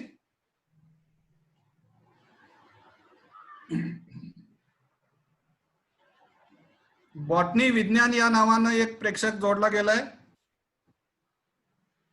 त्यांना आवाज पोचत नाही. धन्यवाद. आपण हा प्रेक्षकांचा सेगमेंट इथंच थांबवू. खरं तर सर मला एका आणखीन तिसऱ्या सेगमेंट कडे जायचं आहे. तो सेगमेंट असा आहे की परीक्षा शब्दाचा अर्थ अवतडे सर बोलताना सांगत होते. खरं तर मी एक विषय या संदर्भाने आपल्या समोर ठेवतो की इतक्या वेगवेगळ्या परीक्षांची नक्की गरज आहे का. त्याचं एक साधं उदाहरण घ्या सर, की शिवाजी विद्यापीठ असेल किंवा पुणे विद्यापीठ असेल, BA ची परीक्षा जे विद्यापीठ घेतं त्याच विद्यापीठात जर MA ला प्रवेश पाहिजे असेल तर MA ची एंट्रन्स परीक्षा घेतली जाते. तीच परिस्थिती BCom ला किंवा MCom ला किंवा इकडे MSc ला असते. 12वीची परीक्षा महाराष्ट्र शासनच घेतं, MA CET ची परीक्षा महाराष्ट्र शासनच घेतं. मग मुळात 12वीची परीक्षा ज्या शासन व्यवस्थेनं घेतली किंवा ज्या शिक्षण व्यवस्थेनं घेतली त्याच्यावरचा अविश्वास दाखवणं, नवी परीक्षा घेणं, एवढं काम होतंय का नाही. किंवा सगळ्या प्रवेश परीक्षा या अशा पद्धतीच्या घेणं हे शिक्षण क्षेत्राला वेगवेगळ्या परीक्षांचं एक बायफर्गेशन करणं गरजेचं आहे का इतकं, की इंजिनिअरिंगला जायला वेगळी प्रवेश परीक्षा, मेडिकलला जायला वेगळी प्रवेश परीक्षा, आणि मग सगळ्यात जर प्रवेश परीक्षा, उद्या एज्युकेशन मधल्या ऍडमिशनसाठी वेगळी परीक्षा आहे, लॉ मधल्या ऍडमिशनसाठी वेगळी परीक्षा आहे. एवढ्या सगळ्यात जर प्रवेश परीक्षा वेगवेगळ्या पद्धतीने होणार असतील तर मूळ त्याची 12वी असणारी किंवा मूळ त्याची ग्रॅज्युएशनची परीक्षा असणारी त्या परीक्षेवर एकतर अविश्वास निर्माण होतो किंवा त्या परीक्षेची वैधता किंवा गरज थोडीशी डिम पडल्यासारखं किंवा अस्पष्ट होती, असं माझं स्वतःचं मत आहे. यासोबतच आपण आणखीन एक वेगवेगळ्या प्रकारच्या परीक्षा घेतो, ती UPSC आहे, MPSC आहे, स्टाफ सिलेक्शन कमिशन आहे, रेल्वे रिक्रुटमेंट आहे, बँक ऑफिसरची रिक्रुटमेंटची बोर्ड आहे, शिक्षकांसाठी नेट, सेट, JRF च्या परीक्षा आहेत. इतक्या परीक्षांचं जाळं या देशभरच्या शिक्षण व्यवस्थेत निर्माण झालेलं आहे की खरं तर ह्या विद्यार्थी लहान असताना तो पाठीवरच्या ओझ्यानं वाकून जातो आणि मोठा झाल्यावर परीक्षांच्या ओझ्यानं वाकून जातो. मला या सगळ्याच मान्यवरांना विनंती करायचं आहे की या सगळ्या परीक्षा काही आपण त्याचं एक वेगळं विश्लेषण करून त्याची संख्या कमी करू शकत नाही. मी सर्वप्रथम जातो अडसूळ सरांच्याकडे. सगळ्यात महत्वाचं म्हणजे तुम्ही फार चांगला प्रश्न हा मानसशास्त्रीय दृष्ट्या विचारलेला आहे. या प्रश्नाची क्लिअर कट उत्तर असं आहे, एक तर परीक्षा या स्पर्धेसाठी घेतल्या जातात, कोट अनकोट. वर कोण आहे, खाली कोण आहे. आणि तुम्ही ते दुसरं प्रश्न विचारलं की 12वीला सगळेच विद्यार्थी बसतात, A ग्रुप, B ग्रुप, मग इंजिनिअरिंगला, तर त्याच्यानंतर त्याच्यातलाही कल पाहणं, ओरिएंटेशन, व्यक्तिमत्व नव्हे. Foundation exam is one thing, त्याचं बेसिक नॉलेज मध्ये कोण पुढं कमी जास्त आहे, पण त्या परीक्षेवर विश्वास नाही अशाचा भाग नव्हे. कोण मेकॅनिकलचा कोणाला टच असेल, इलेक्ट्रॉनिक्स इंजिनिअरिंग कुणाला टच असेल, कुणाला या पद्धतीचं, कुणाला फक्त तत्वज्ञ, शास्त्रज्ञ, तंत्रज्ञ व्हायचंय का, याचा कल पाहण्यासाठी ती परीक्षा घेतली जाते. हा एक भाग आहे. आणि दुसरा भाग म्हणजे एकाच पदासाठी जर अनेक लोकांनी, MPSCचं आपण एक्झाम्पल घेतलं, एकाच पदासाठी जर अनेक लोक इच्छुक असतील तर समाज नावाच्या कृत्रिम संकल्पनेमध्ये ही आपण घडी बसवलेली आहे की त्याच्यामध्ये स्पर्धात्मक दृष्ट्या कोण पुढे आहे. स्पर्धा ही शेवटी करू नये एकमेकाशी, परंतु निवड करताना स्पर्धा ही अटळ असते. आणि कल पाहताना ओरिएंटेशन पाहताना तिथंही आपल्याला परीक्षा घ्यावी लागते. ही मानसशास्त्रीय बैठक चेक करण्याची, याचा अर्थ परीक्षेवर विश्वास नाही असा अर्थ काढू नये. Foundation exam is one thing आणि नंतरच्या कल आणि स्पर्धेमधून कोण हे दुसरी गोष्ट आहे. ते माझं धन्यवाद सर. माळी सर, अडसूळ सर सांगतायत की कल टेस्ट करा. खरं तर 12वीचा मुलगा फिजिक्स पण देतो, केमिस्ट्री पण देतो, बायोलॉजी देतो, मॅथमॅटिक्स देतो आणि या केमिस्ट्री, बायोलॉजी आणि मॅथमॅटिक्स नंतरच पुन्हा MSCIT होती. त्याला 12वीच्या बोर्डाच्या परीक्षेत फिजिक्सला मिळालेले मार्क आणि CET मधले मिळालेले मार्क हे वेगवेगळे ट्रीट करून त्याचा कल टेस्ट करण्याची गरज आहे. हा, आता अडसूळ सरांनी याबद्दल सांगितलंच आपल्याला की तो कल का टेस्ट करतो, कारण कुठली ठरवता येते. दुसरं तुम्ही एक विचारलं होतं ग्रॅज्युएशन साठी, म्हणजे ग्रॅज्युएशन झाल्यावर पोस्ट ग्रॅज्युएशनचं, BA नंतर MA ला जायचं झालं तर आता आपल्या चर्चेमध्ये पण असं आलं की BA first year, second year, third year, काही वेळा त्याचं फर्स्ट इयर चांगलं नसतं, मग तो सेकंड इयरला इम्प्रूव्ह होतो, सेकंड इयरचं किंवा थर्ड इयरला इम्प्रूव्ह होतो. तशीच त्या विद्यार्थ्यांना एक संधी म्हणून आपण एक एंट्रन्स परीक्षा घेतो आणि आपली ही जी ग्रॅज्युएशनचे मार्क्स आहेत त्याचे 50% मार्क्स आणि एंट्रन्सचे 50%, म्हणजे मग त्यांना त्याच्यामधून निवड करता येते, म्हणून ती परीक्षा घेतली जाते. दुसरं परीक्षा घेण्याचं कारण म्हणजे ज्या ठिकाणी लॉ असेल तर लॉ साठी कॉमर्सचे पण ग्रॅज्युएट एलिजिबल आहे, सायन्सचे पण आहे, आर्ट्सचे पण आहे. त्यामुळे मग त्यांचं मेरिट कसं लावावं म्हणून मग ती एंट्रन्स तिथे घेतली जाते आणि ते निवड होते. तसंच मॅनेजमेंट कोर्सेस आहे की भरपूर असते म्हणून तिथे एंट्रन्स. त्यांचं नाव काय? थँक्यू माळी sir. Hiradekar sir. Hiradekar sir. Hiradekar sir, माझा आवाज येतोय तुम्हाला? AP कुलकर्णी सरांच्याकडे जातो मी, सध्या ते ऑनलाईन आहेत. AP Kulkarni sir. हा सर, मला असं वाटतं की इतक्या प्रकारच्या परीक्षा होत आहेत. हो हो, याचं कारण असं आहे सर की पूर्वी 12वीच्या परीक्षांचं जे वेगवेगळ्या 12वीच्या परीक्षा वेगवेगळ्या राज्यात वेगवेगळ्या पद्धतीने होतात आणि CBSE पॅटर्न वेगळा, ICSE पॅटर्न वेगळा, HSE बोर्डचा वेगळा आणि त्यामुळे त्यामध्ये प्रॉपर कम्पॅरिझन होत नाही आणि म्हणून पर्सेंटाईल सिस्टीम मध्ये इंट्रोड्यूस केली होती. ती पर्सेंटाईल सिस्टीमनी इंजिनिअरिंगच्या किंवा मेडिकलच्या ऍडमिशन तुम्हाला देता येतील, परंतु जसं आलं की त्याच्यात ऑल इंडियाचं मार्किंग कसं करणार हा विषय येतो आणि म्हणून त्यासाठी ती एंट्रन्स टेस्ट ही रेकमेंड केली गेली. परंतु माझं स्वतःचा आता उदाहरणार्थ पुणे विद्यापीठात MSc फिजिक्सला तुम्हाला प्रवेश द्यायचा आहे तर त्याला सर्व महाराष्ट्रातल्या विद्यापीठाचे BSc फिजिक्स वाले अप्लाय करतील, महाराष्ट्राच्या बाहेरचेही करतील. तर त्याचं तुम्ही कॉमन मेरिट लिस्ट बनवणं अवघड आहे, कारण प्रत्येक विद्यापीठाची परीक्षा सिस्टीम वेगळी आहे आणि त्यामुळे त्याचं कॉमन स्टँडर्ड ठरवता येत नाही, म्हणून ती इंट्रोड्यूस झाली. मी त्यात एक पर्याय आपल्याला सुचवू शकतो की जे अनुदानित महाविद्यालय आहे जिथे फी कमी असते आणि त्यासाठी सरकारी कॉलेज किंवा अनुदानित कॉलेज किंवा विद्यापीठांचं जिथे अनुदानित पोस्ट ग्रॅज्युएशन आहे त्यांच्या एंट्रन्स साठी या CET व्हाव्यात. पण जे विनाअनुदानित कॉलेजेसला ज्याला एखाद्याला जायचं असेल तर तिथे मात्र CETची गरज नसावी असं मला वाटतं, कारण आता जागा भरपूर आहेत. इंजिनिअरिंगच्या 45,000 जागा गेल्या वर्षी रिकाम्या राहिलेल्या आहेत, BEdच्या जागा रिकाम्या राहिलेल्या आहेत, MBAच्या जागा रिकाम्या राहिलेल्या आहेत. तर मला असं वाटतं की जी विनाअनुदानित महाविद्यालय त्यांना विद्यार्थ्यांनी अर्ज करावेत ऑनलाईन आणि त्या महाविद्यालयात जे अर्ज आलेले त्याचं त्यांनी मेरिट लिस्ट जाहीर करून प्रवेश द्यावे. परंतु जिथे इंजिनिअरिंग COEP सारखं कॉलेज आहे, गव्हर्नमेंट कॉलेज ऑफ इंजिनिअरिंग किंवा BJ मेडिकल कॉलेज आहे, जिथे अनुदानित आहे तिथे मात्र तुम्हाला CET शिवाय पर्याय नाही, कारण तुम्हाला ऑल ओव्हर इंडियाची विद्यार्थी तिथे ऍडमिट करायचे असतात आणि त्यांचं कॉमन मेरिट ठरवणं हे त्या बोर्डाच्या दृष्टीने अवघड जातं, म्हणून हा एक मार्ग आहे. धन्यवाद सर. अवताडे सर, माझा आवाज येतोय तुम्हाला? हो, आवाज येतोय, बोला सर. बघा, सगळेच मान्यवर म्हणतात की या सगळ्या वेगवेगळ्या परीक्षांची गरज आहे. कुठल्या परीक्षेमध्ये कल टेस्ट होतो, कुठल्या परीक्षेमध्ये त्याची आवड निवड टेस्ट केली जाते. पण एक प्राध्यापक म्हणून आपण जेव्हा विद्यार्थ्याकडे बघतो तेव्हा इतक्या प्रचंड प्रकारच्या परीक्षा आहेत आणि एकूणच महाराष्ट्राच्या किंवा देशाच्या शिक्षण व्यवस्थेकडे बघितलं तर या परीक्षेनं मला असं वाटतं एक समांतर शिक्षण व्यवस्था निर्माण केलेली आहे की माझ्याकडे BA ला येणारा किंवा BSc ला येणारा विद्यार्थी इथं माझ्याकडे ऍडमिशन घेतो आणि पुण्यातल्या कुठल्या तरी अकॅडमीला जॉईन होतो. त्याला कधी पोलीस भरती व्हायचं असतं, कधी MPSC करायची असते, कधी UPSC कधी करायची असते, कधी स्टाफ सिलेक्शन कमिशनला जायचं असतं, त्याला कधी बँकिंगच्या परीक्षा द्यायच्या असतात आणि मग या सगळ्या परीक्षेमुळे तो एकीकडे मूलभूत शिक्षण व्यवस्थेत सहभागी असताना पर्यायी शिक्षण व्यवस्थेत सहभागी होतो. पर्यायी शिक्षण व्यवस्था किंवा समांतर शिक्षण व्यवस्थेमध्ये खाजगीकरण मोठ्या प्रमाणात आहेत.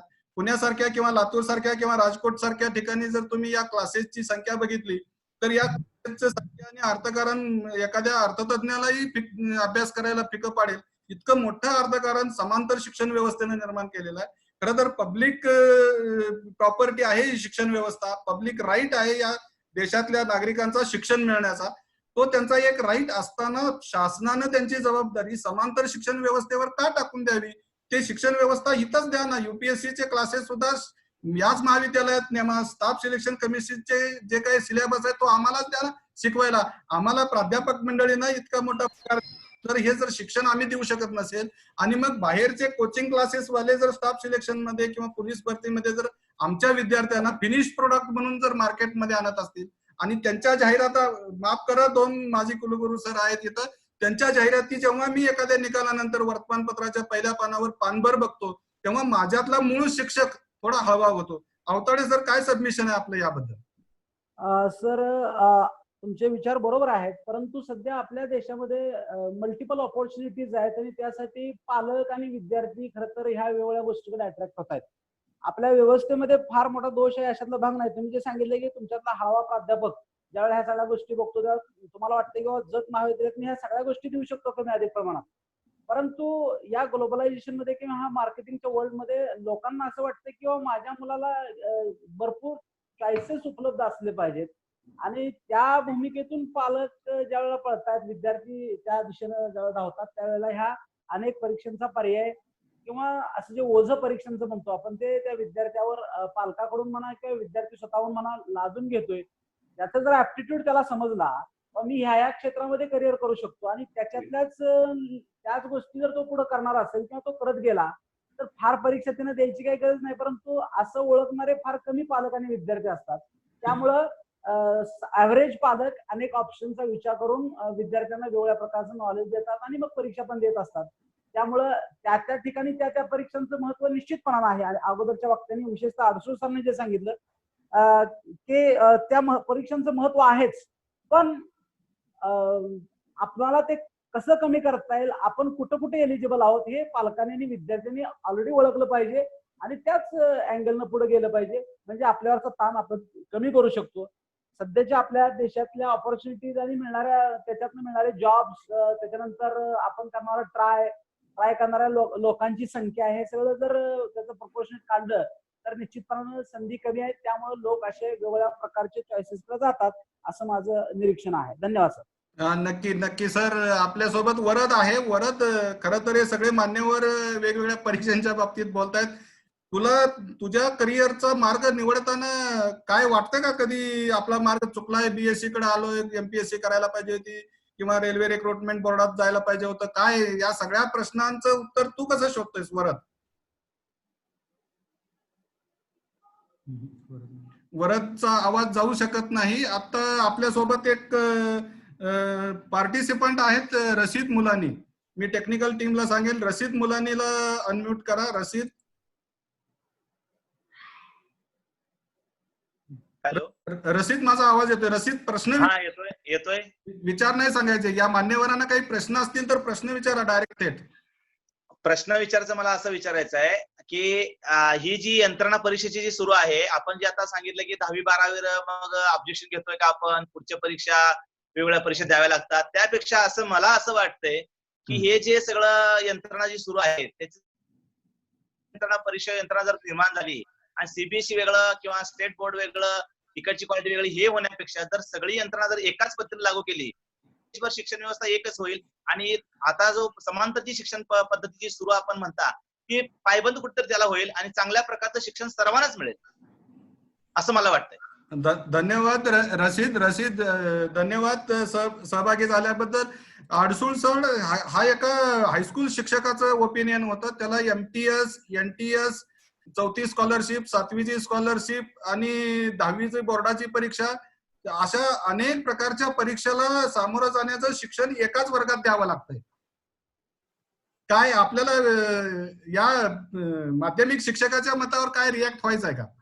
त्यांचं मत बरोबर आहे, पण विद्यार्थ्यांना मी परत एकदा रिपीट करतो की समाजामध्ये आता अवताडे सरांनी किंवा यांनी सांगितलं, कुलकर्णी सरांनी सांगितलं की त्या विद्यार्थ्याचा नेमका कल काय ना, हे पहा, एखादा job by default, job by choice, job by compulsion, मला आयुष्यात कोणती दिशा त्या 10वीच्या विद्यार्थ्यांना, त्या प्राध्यापकांना कल समजेल आणि पालकांना विशेषतः त्याचा कल काय आहे आणि विशिष्ट मर्यादेनंतर छोट्या मोठ्या परीक्षा देणं हे त्यात काहीही गैर नाही.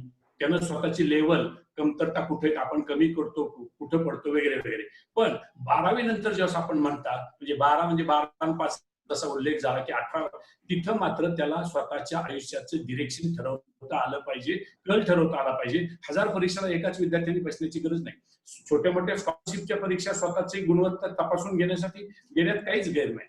पण निवडताना मात्र स्वतःचा कल समजावून घेतलाच पाहिजे. पालकांनी लादता कामा नये आणि विद्यार्थ्यांनी मित्रांना विचारून गेलो म्हणून असंही सांगता कामा नये. आता इथून पुढे तशा स्पर्धेचे, तशा प्रकारचा वैचारिक अँगल ठेवण्याचे दिवस अटळ आहे. कारण संख्या वाढते आहे, त्यामुळे स्पर्धक वाढत आहेत. हे अटळ आहे. इथून पुढे याच्यापेक्षाही कॉम्प्लिकेशन. धन्यवाद, धन्यवाद सर. आपल्या सोबत आणखीन एक पार्टिसिपंट जोडला जातोय, पिंगुरे सर. बार्शीहून जोडतायत पिंगुरे सर. खरं तर शिक्षण व्यवस्थेत एकीकडे शिक्षक आणि दुसरीकडे शिक्षकेतर कर्मचारी. शिक्षक आणि शिक्षकेतर कर्मचाऱ्याशिवाय शिक्षण व्यवस्थेचा गाडा पुढे जाऊ शकत नाही. एक शिक्षकेतर कर्मचारी आपल्याशी जोडतायत. पिंगुरे सर, माझा आवाज ऐकू येतोय? Hello Pingure sir.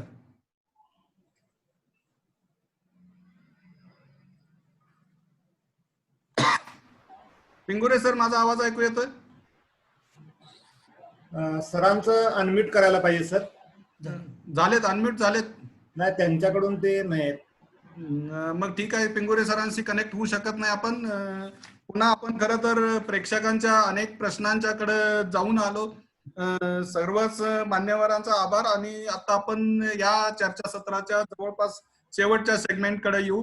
खरं तर सर्वच मान्यवरांना मी विनंती करेन की या शेवटच्या सेगमेंटमध्ये आपण काही असं कॉन्क्रीट डिसिजनला किंवा कॉन्क्रीट सोल्युशनला येऊ आणि प्रत्येकाने आपापल्या परीनं किंवा आपापल्या विचारानं काही सोल्युशन द्यावीत, असं कल्पना आहे या शेवटच्या सेगमेंटमध्ये. की जी सोल्युशन्स राज्य पातळीवरच्या राज्य कारभार करणाऱ्या मंडळीकडे, मग ते राज्यपाल असतील, मुख्यमंत्री असतील, शिक्षण मंत्री असतील, यांच्याकडे हे महाविद्यालयाचा अंतर्गत गुणवत्ता हमी कक्ष पाठवेन. मी या सगळ्या शेवटच्या सेगमेंटची पुन्हा सुरुवात करतो. माळी सर, तुमच्यापासून शासनाला कोणतं सोल्युशन आपण द्याल, आपल्या नावानं द्याल? अनेक कमिट्या, माळी सरांची कमिटी या नावानं आहेत, तर आता या परिस्थितीत माळी सरांच्या नावात कोणतं सोल्युशन जाणार? बरं, आता आपल्याला 2 पातळीवरच्या परीक्षा आहेत, त्याची आपण चर्चा करतोय. एक ग्रॅज्युएशन लेव्हलवरची आणि दुसरी पोस्ट ग्रॅज्युएशन लेव्हलवरची. आणि आता ग्रॅज्युएशन लेव्हलवरची म्हणजे 3 वर्षाचा कोर्स असेल तर त्यांना फक्त 6व्या सेमिस्टरची परीक्षा द्यायची आहे आणि पोस्ट ग्रॅज्युएशनचं असेल तर 4थ्या सेमिस्टरची. 6व्या सेमिस्टरची जेव्हा परीक्षा द्यायची आहे त्याच्यासाठी आपण ठरवलेलं आहे की त्याचे 50% मार्क्स हे 6व्या सेमिस्टरचे आणि 50% मार्क्स त्याच्या इतर परीक्षांचे. या बाबतीमध्ये काय आहे की जे विद्यार्थी परीक्षा क्लिअर झालेले आहे ऑलरेडी त्या विद्यार्थ्यांना काही प्रॉब्लेम येत नाही, पण ज्या विद्यार्थ्यांचे काही परीक्षा राहिलेले आहे बॅकलॉग, त्यांना मात्र त्यांचे पर्सेंटेज कमी होईल आणि त्या ठिकाणी त्या विद्यार्थ्यांची परीक्षा घेणं गरजेचं आहे. आणि ही परीक्षा जर का घ्यायची असेल आता तर त्याच्यासाठी ती परीक्षा अगदी एक सिंपल फॉर्म मध्ये घ्यायला पाहिजे.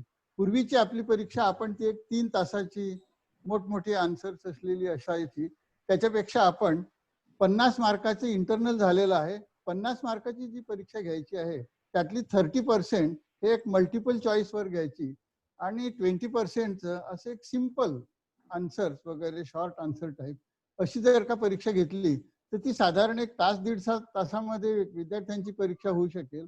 म्हणजे दिवसातून आपण 3 बॅचेसची पण परीक्षा घेऊ शकू. 1.5 तासात एक बॅच बाहेर पडली की 1 तासभर ब्रेक द्यायचा, परत दुसरी परीक्षा, परत तिसरी परीक्षा 1-1 तासाने. यामुळे महाविद्यालयावरही खूप प्रेशर येणार नाही आणि महाविद्यालयांमध्ये परीक्षेचे हॉल त्या मानाने बऱ्यापैकी असतात. आपल्याला एका हॉलमध्ये आता 50 विद्यार्थ्यांची कॅपॅसिटी असेल सिटिंग अरेंजमेंट, तर तिथे आपण 25 किंवा 20 विद्यार्थ्यांची परीक्षा घेऊ. म्हणजे मग तिथे पहिलं त्याचं ते शॉर्ट आन्सरचे लगेच आन्सर कलेक्ट करता येतील, मल्टिपल चॉईसचे ते त्याच्यात घेता येतील आपल्याला, त्यामुळे ती एक परीक्षा होईल. आणि तशाच प्रकारची आपण पोस्ट ग्रॅज्युएशनची 4थ्या सेमिस्टरची परीक्षा घेतली तर ती अशी एक सिंपल फॉर्म मध्ये घेतली तर ती मात्र परीक्षा घ्यावी असं मला सुचवायचं. नक्की सर, नक्की. Adsul sir, doctor Arun Adsul model for governor. हा, माझं फक्त एक मत आहे की परीक्षा ह्या झाल्या पाहिजेत, याच्याशी दुमत. नंतर नंबर 2 की कोणत्याही प्रकारची रिटर्न एक्झाम घेताना त्या कॉलेजमध्ये टॉयलेट ब्लॉक्स किती आहेत, पार्किंग कसं आहे, इतर गोष्टी कशा आहेत, कुठून विद्यार्थी जाणार, या सगळ्या गोष्टींचा सोशल डिस्टन्स ठेवणार की नाही, आणि परीक्षा नेमक्या कधी घ्यायच्या. परीक्षा सगळं शांत झाल्यावर घ्यायच्या असतील तर लॉजिक वेगळं असेल.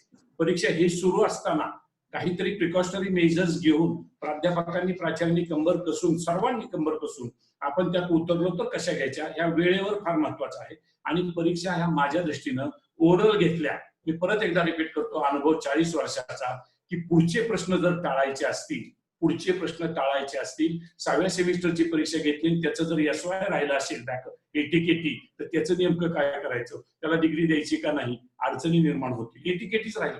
त्यामुळे याच्यावर सगळं बसून सोल्युशन काढलं पाहिजे, आणि त्याचं उत्तर एकमेव आहे, सगळं क्लिअर करत, म्हणजे मॅक्सिमम क्लिअर करत ओरलच्या परीक्षा ह्या व्यवहार, हे उत्तर वाटतं.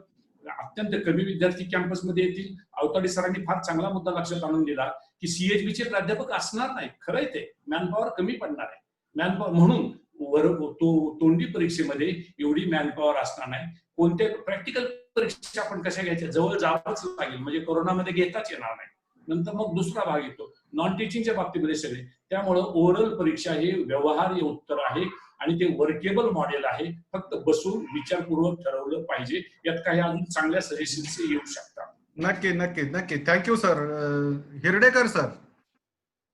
हा सर, परीक्षा ह्या घेतल्या पाहिजेत, त्याच्यावरती सर्वजण त्या याच्याकडे येत आहेत. हिरडेकर्स मॉड्यूल फॉर एक्झाम. त्याच्यामध्ये आता जो मोड आहे तो 50-50% ऑनलाईन मोड वापरता येईल, आणि 3 टप्प्यामध्ये 3 सत्रामध्ये ज्या घ्यायच्या परीक्षा आहेत त्याच्यामध्ये थोडंसं सब्जेक्टिव्ह घेता येईल.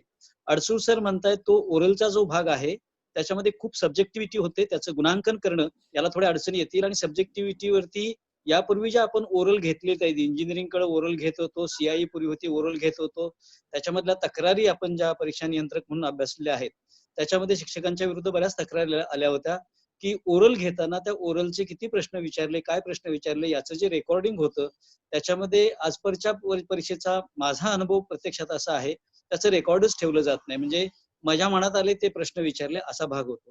त्यामुळे जे काही आहे ते एक ऑनलाईन एक मोड असेल, आणि दुसरा जो रिटर्न मोड आहे डिस्क्रिप्टिव्हचा तो मोड असेल, आणि हे विद्यापीठ निहाय त्यांनी ठरवावं, त्याचे इनपुट्स ताबडतोब वरती द्यावे. याचं थोडंसं स्पेडवर्क हे आता झालेलं आहे, आणि ते राजभवन आणि जी त्याची कमिटी आहे, joint board of vice chancellor, आणि त्याच्यानंतर कमिशन जे आपण हायर एज्युकेशन कमिशन, याची बैठक घेऊन राज्यपाल आणि त्यांना इन्व्हाइटही करावं, त्या मिटिंगला इन्व्हाइट करावं सन्मानानं.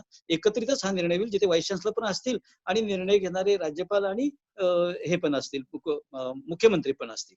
आणि त्याच्यामध्ये विद्यार्थी संघटनांचे, अधिकृत विद्यार्थी संघटनांचे, ज्याच्यामध्ये खरोखर विद्यार्थी असतील, यांचीही मतं त्यात घ्यावी आणि हा फॉर्म्युला मान्य करावा. नक्की नक्की sir. Thank you. APK Kulkarni. APK sir module for exam. मला असं वाटतं नक्की घ्याव्यात, अंतिम वर्षाच्या घ्याव्यात. आणि त्या घेताना, कारण जसं फर्स्ट इयर आणि सेकंड इयरचे बॅकलॉग होऊन ती मुलं पुढच्या वर्षी प्रमोट नाही केलेली, त्यांना एटीकेटी दिलेली. FY ची मुलं SY ला गेली, SY ची मुलं TY ला गेली, पण त्यांचे FY SY चे जे विषय राहिलेले ते त्यांना पुढच्या वर्षी द्यायची संधी आहे. सिच्युएशन तोपर्यंत नॉर्मल होईल असा अंदाज आहे. तर त्यावेळेला ते परीक्षा देऊ शकतात. त्यांना डायरेक्ट प्रमोट केले असं नाहीये, त्यांना 100% एटीकेटी दिलेली आपण. आता थर्ड इयर, लास्ट इयरची जी परीक्षा आहे, 6व्या सेमिस्टर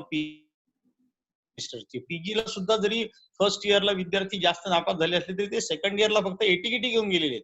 त्यांना ते पेपर द्यावेच लागणार आहेत फर्स्ट इयरचे सेकंड इयरच्या बरोबर. त्यामुळे मला असं वाटतं की आता जी सिच्युएशन लक्षात येता, एक तासाभराचीच परीक्षा घ्यावी आणि ती 25 शिफ्ट मध्ये घ्यावी. आपण 3-3 क्वेश्चन पेपर सेट करतो. आमच्याकडे पुणे विद्यापीठात 3 क्वेश्चन पेपर पॅनेल सेट करायचे. आता असे 3-3 क्वेश्चन पेपर सेट करून ठेवावे. आणि मला असं वाटतं की उदाहरणार्थ आमच्याकडे पुण्यामध्ये फर्ग्युसन कॉलेज आहे, प्राचार्यावर की तुम्ही तुमच्या मुलांचा फीडबॅक घ्या, फक्त लास्ट इयरच्या विद्यार्थ्यांचा, की किती ऑनलाईन एंटर व्हायला सांगा. त्यांची एक परीक्षा म्हणजे 40 विद्यार्थी. TYBA ला फर्ग्युसनला जर 600 विद्यार्थी असतील आणि त्यातले जर 300 विद्यार्थी ऑनलाईन मध्ये गेले तर फक्त 300च राहतात. त्या 300 मुलांची त्यांना ऑफलाईन एक्झाम घेण्याची सुविधा तिथे निश्चित आहे. तेवढे क्लासरूम्स आहेत, कारण आता FYSYच्या परीक्षा नाही, फक्त TYच्याच आहेत. त्यामुळे अख्ख्या कॉलेजचे क्लासरूम्स उपलब्ध आहेत. त्यामुळे ती त्यांना 2 शिफ्टमध्ये 3 शिफ्टमध्ये विद्यार्थी संख्येचा त्यांचा विचार करून घेता येणं शक्य आहे. 50 मार्काची 1 तासाची, त्यात बरेचसे ऑब्जेक्टिव्ह क्वेश्चन आणि थोडंसं डिस्क्रिप्टिव्ह त्याचं अनालिसिस करता यावं म्हणून, आणि ते पेपर त्याच कॉलेजमध्ये तपासले जावे, त्या कॉलेजने ती परीक्षा घ्यावी. पेपर सुद्धा खरं म्हणजे कॉलेजला सेट करण्याचं स्वातंत्र्य द्यावं आणि त्याच कॉलेजमध्ये ते असेसमेंट व्हावं आणि त्यांनी त्यांचा रिझल्ट विद्यापीठाला पाठवावा. त्यामुळे लवकर रिझल्ट लागेल असं मला वाटतं. नक्की एपीकेच्या मतावर अडसूळ सर हात वर करतायत. अडसूळ सर, एपीके अत्यंत बरोबर सांगितलेलं आहे, चांगलं वर्केबल सोल्युशन. पण त्यात एकच अडचण आहे, TYच्या परीक्षा आपण आता घेतल्या आणि ते विद्यार्थी बाहेर गेले आणि त्यांची SYचे विषय राहिलेले आहेत, त्याचं काय करायचं? हा मोठे प्रश्न आहेत. किंवा TYचे 5व्या सेमिस्टरचे विषय राहिलेले, TYची परीक्षा जर SYचे बॅकलॉग घ्यायचे असतील, TYच्या विद्यार्थ्याचे SYचे बॅकलॉग घ्यायचे असतील तर SYची परीक्षा घ्यायला अडचण काय? हो, आता सर महाराष्ट्र शासनाने जे जाहीर केलेलं आहे, म्हणजे त्याच्यात काही वाद नाही आहे शासन आणि कुलपतींमध्ये, की FY आणि SYच्या परीक्षा या सिच्युएशन नॉर्मल झाल्यावर घ्याव्यात. आणि ज्या विद्यार्थ्यांचा बॅकलॉग आहे TYच्या, त्या विद्यार्थ्यांनी जेव्हा त्या परीक्षा होतील तेव्हा त्या परीक्षेला अपियर व्हावं. ज्यांचं सगळं क्लिअर आहे त्यांची तरी डिग्री निदान रिकामी होईल, ते तरी डिग्री घेऊन बाहेर पडतील. आणि ज्यांचं SYचा बॅकलॉग आहे, आपल्या पुण्यामध्ये FYचा प्रश्न नाही TYच्या मुलांचा, ते ऑलरेडी क्लिअर आहे. SYचे जर त्यांचे 1-2 विषयांचे बॅकलॉग असतील तर जेव्हा केव्हा SYच्या एक्झाम्स होतील तेव्हा they can appear for that exam. तोपर्यंत त्यांची डिग्री ही थोडीशी थांबेल असं वाटतं मला. ते कॉलेजचे विद्यार्थी असतील का त्यावेळेला? हा, कॉलेजचे विद्यार्थी त्यानंतर कॉलेजचे विद्यार्थी म्हणून असतील का? बॅकलॉग राहिला म्हणून फेल म्हणून जाणार ना ते? हो, म्हणजे त्यांना डिग्री मिळणारच नाही TYच्या मुलांना, त्यांचे SYचा बॅकलॉग असल्यामुळे. त्यांनी येऊन नंतर टाइम टेबल पाहून SYची परीक्षा द्यावी आणि जेव्हा केव्हा ते SY क्लिअर होतील तेव्हा त्यांना डिग्री मिळेल असं एक ऑप्शन आहे. नाही, मान्य म्हणा. मला फक्त माहिती घ्यायची आहे. SYचा अडसूळ आता SYला आहे पुणे विद्यापीठामध्ये, पण माझं FY राहिलेलं आहे. SYला तो विद्यार्थी असणार. माझे AT-KT FYचे राहिलेत, मी आता SYला आहे. आता आपल्या धोरणाप्रमाणे मी TYला ऍडमिशन घेऊ शकणार का? हो, तुम्ही TYला जाऊ शकाल. आणि तुम्ही हो तुम्हाला सगळ्यांना आता SYच्या मुलांचा FYचा बॅकलॉग जरी असला तरी त्याला TYला प्रवेश देता येईल. फक्त त्याचे FYचे क्लिअर करावंच लागेल त्याला, तोपर्यंत त्याला डिग्री मिळणार नाही FYचं क्लिअर केल्याशिवाय. आता या वर्षापुरता तो ऑप्शन कदाचित द्यावा लागेल. हा, म्हणजे द्यावा लागेल म्हणजे ऑर्डिनन्स चेंज करावं लागेल. हो, चेंज. होय. आपलं पुणे विद्यापीठ करणार असतील सगळं तर मग आहे हे मॉडेल तुम्हाला त्या पद्धतीने करता येईल. FY SY घ्यावेत असं माझं अजूनही मत आहे. प्रचंड गोंधळ कुलकर्णीसर होणार आहे.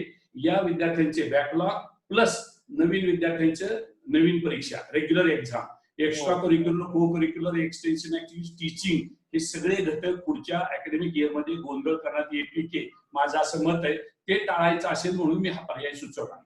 म्हणजे सगळ्यांचं म्हणणं आहे FY आणि SY जे घ्या.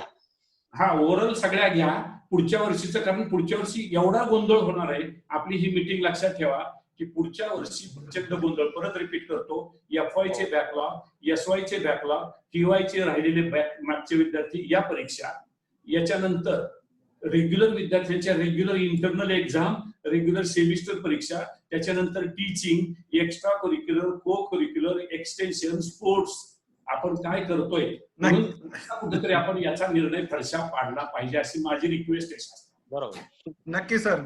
खरं तर एक माझं स्वतःचं मॉड्यूल मी तुम्हाला सगळ्यांच्या बरोबर शेअर करणार होतो, शेवटी करणार होतो, पण ते आत्ताच करतो कारण तुमचा विषय चाललेला आहे.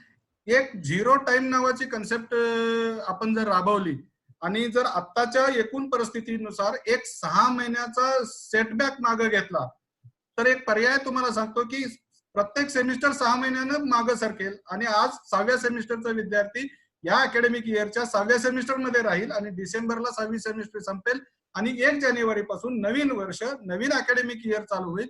अकॅडमिक इयर जूनला चालू व्हायला पाहिजे, उन्हाळी सुट्टी मे मध्येच मिळायला पाहिजे असं काही नाही. आपण 1 जानेवारीला अकॅडमिक इयर सुरू करून 31 डिसेंबरला अकॅडमिक इयर एंड करू.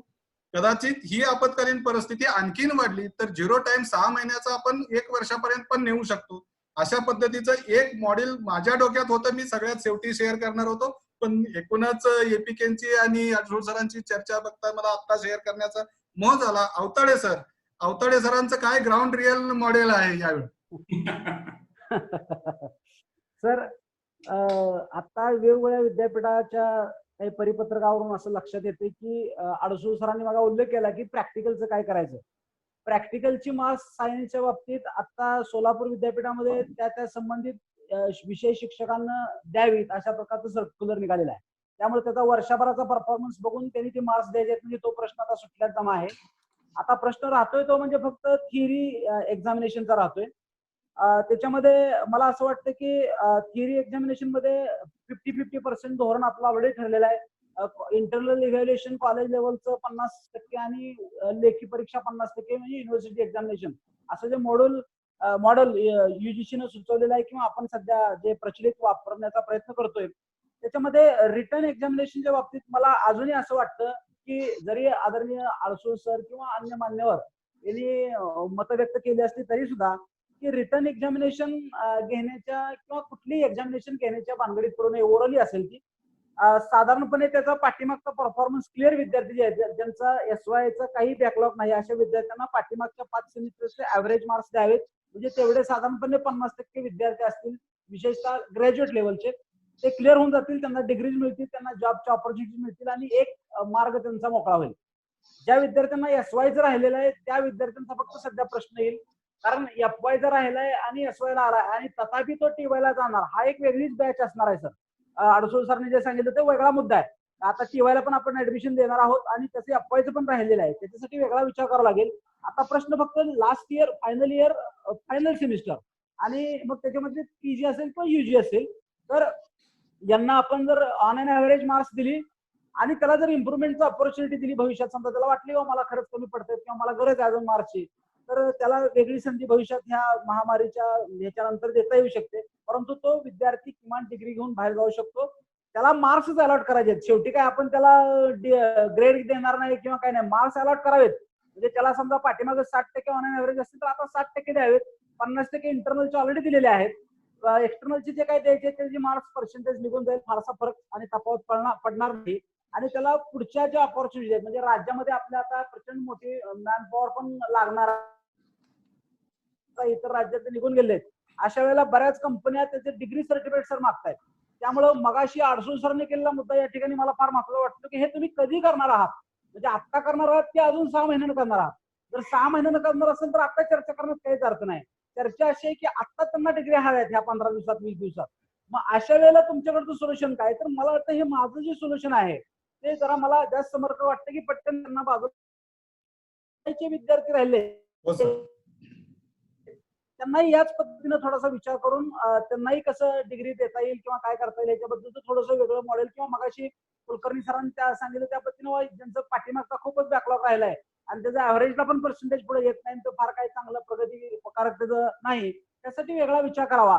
परंतु परीक्षेसाठी विद्यार्थी घरातून आणणं, त्यांना हॉस्टेलला ठेवणं, शहरामध्ये त्या विद्यार्थ्यांनी जाणं, ह्या सगळ्या गोष्टी अवघड आहेत.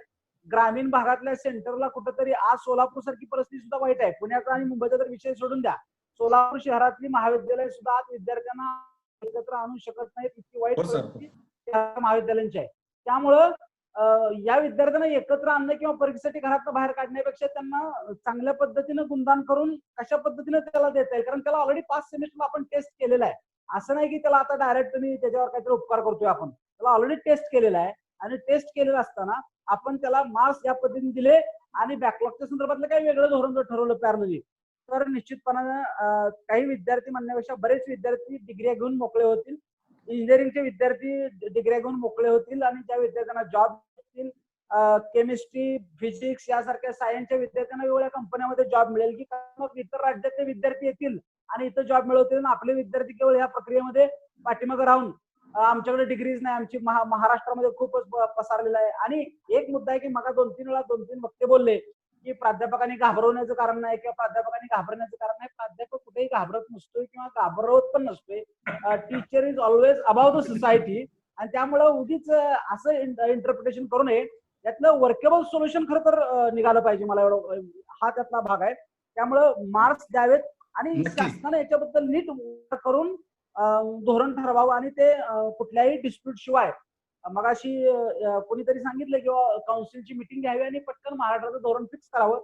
अडसूळ सरांचे सोल्युशन चांगले आहेत, परंतु ते किती वर्कआउट होते, कारण कसं आहे की आपला सिलेबस हा ओरल साठीचा नाहीच आहे, तो रिटर्नचा आहे, ऑब्जेक्टिव्हचा पण नाही आणि ऑनलाईन पण घेऊ शकत नाही, कारण सगळ्या विद्यार्थ्यांना ग्रामीण भागातल्या अजून मोबाईल नेटवर्क कनेक्टिव्हिटी चांगल्या प्रतीचे मोबाईल कॉन्फिगरेशनचे उपलब्ध नाहीत.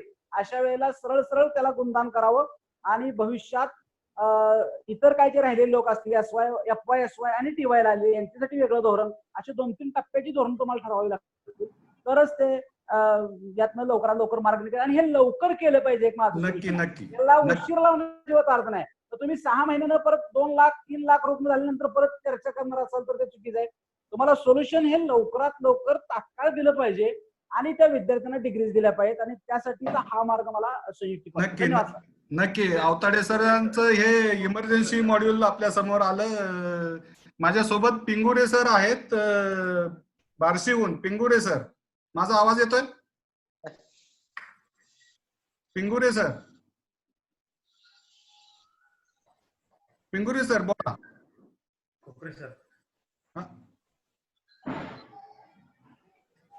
हेडफोन काढून, तुम्ही हेडफोन काढून बोला.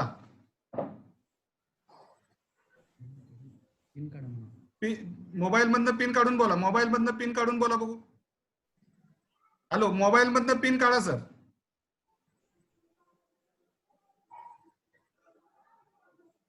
नाही, पिंगोरे सरांचा आवाज माझ्यापर्यंत पोहोचत नाही. वरद आहे आपला मेंबर. वरद तुझं वरद. सर, हा, मला एक प्रश्न विचारायचा आहे. होय होय, तुमच्याकडे येणार आहे सर, तुमच्याकडे येणार आहे नक्की. वरद,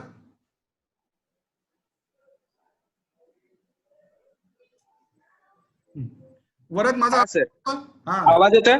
हा, छोट्या माणसाचं मोठं मॉड्यूल. सर, मॉड्यूल बाबत मी मत मांडणं मला थोडं संयुक्तिक वाटत नाही, कारण अनुभवानं आणि ज्ञानाने मी या सर्वांच्या पेक्षा छोटा आहे. पण माझं एक मत असं आहे की जे आता सरांनी सांगितलं की सगळ्यांना शेवटच्या सेमिस्टरला ऍग्रीगेट मार्क्स द्यावेत किंवा त्यांच्या आधीच्या 5 सेमिस्टरच्या परफॉर्मन्सवर 6व्या सेमिस्टरचा परफॉर्मन्स ठरवावा. तर या बाबतीत माझं मत असं आहे की आता 6व्या सेमिस्टरचा विचार करता काही महत्वाचे विषय डिग्रीच्या दृष्टीनं ठेवलेले आहेत. तर माझं उदाहरण घ्यायचं झालं तर फिजिक्समध्ये क्वांटम मेकॅनिक्स किंवा इलेक्ट्रोडायनामिक्स सारखे सब्जेक्ट हे आम्हाला 6व्या सेमिस्टरला आहे. मग जर ह्याचे आम्ही पेपर लिहिले नाहीत किंवा ह्याचं आमचं नॉलेज टेस्ट झालं नाही तर आमच्या डिग्रीला काय अर्थ आहे, असं माझं मत आहे. त्यामुळे परीक्षा झाल्याच पाहिजेत आणि त्या जुन्या पॅटर्न किंवा प्रचलित पद्धतीनेच झाल्या पाहिजेत. प्रचलित पद्धतीनेच झाल्या पाहिजेत आणि आपण त्या प्रत्येकाच्या ठिकाणी जवळचं सेंटर देऊन त्याला परीक्षा त्याची घेऊ शकतो. खरं तर जो मुद्दा मांडला त्याच्यात हिरडेकर सर पण हात वर करतायत, अवताडे सर पण हात वर करतायत. हे खरं आहे, कारण हा एंडलेस डिस्कशनचा भाग आहे, संपणार नाही. कारण फर्ग्युसनचा विद्यार्थी जर राजारामराव महाविद्यालयाच्या कॅम्पसच्या शेजारी राहत आहे असं कल्पना करा आणि राजारामराव महाविद्यालयानं फर्ग्युसनच्या विद्यार्थ्याला जर टेस्ट करायचं ठरलं तर फर्ग्युसनच्या मॅनेजमेंटला, फर्ग्युसनच्या विद्यापीठाला, फर्ग्युसनच्या प्राचार्यांना, तिथल्या प्राध्यापकांना मेकॅनिझम मान्य होईल काय? सर, अवताडे सर, आता वरद यांनी जी भूमिका वाटली किंवा त्यांचे या सेमिस्टरचे पेपर वेगळे आहेत आणि पूर्वीचे वेगळे आहेत, पण मला या ठिकाणी एक गोष्ट सांगायची आहे की ऑलरेडी त्यांचं टीचिंग लर्निंग वर्गातलं शिकवून झालेलं आहे. त्या संबंधित पेपरचं, जे नवीन पेपर बद्दल बोलतात ते, त्या संबंधितलं इंटरनल असेसमेंट पण झालेलं आहे. त्या संबंधितलं प्रॅक्टिकल झालं असेल काही विद्यापीठात ते राहिलेलं असेल. ज्या विद्यापीठात राहिले त्यांनी इंटरनल शिक्षकाला मार्क्स द्यायला सांगितलेले आहेत. अशा परिस्थितीमध्ये माझं असेसमेंटच झालेलं नाही. असेसमेंट म्हणजे शेवटची फॉर्मल एक्झाम, हे इंटरप्रिटेशन मुळात चुकीचं आहे.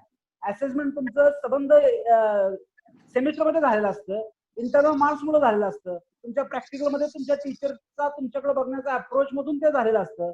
तुमचं मूल्यमापन आणि मागच्या 5 सेमिस्टरला तुम्ही जो काही परफॉर्मन्स दाखवलेला आहे त्याच्यापेक्षा फार मोठा परफॉर्मन्स ज्यादा किंवा फार मोठा कमी असं नसतंय. थोडासा 1-2 टक्क्याचा 3 टक्क्याचा फरक पडू शकतो एखाद्या अवघड किंवा एखाद्या सोप्या विषयामुळं.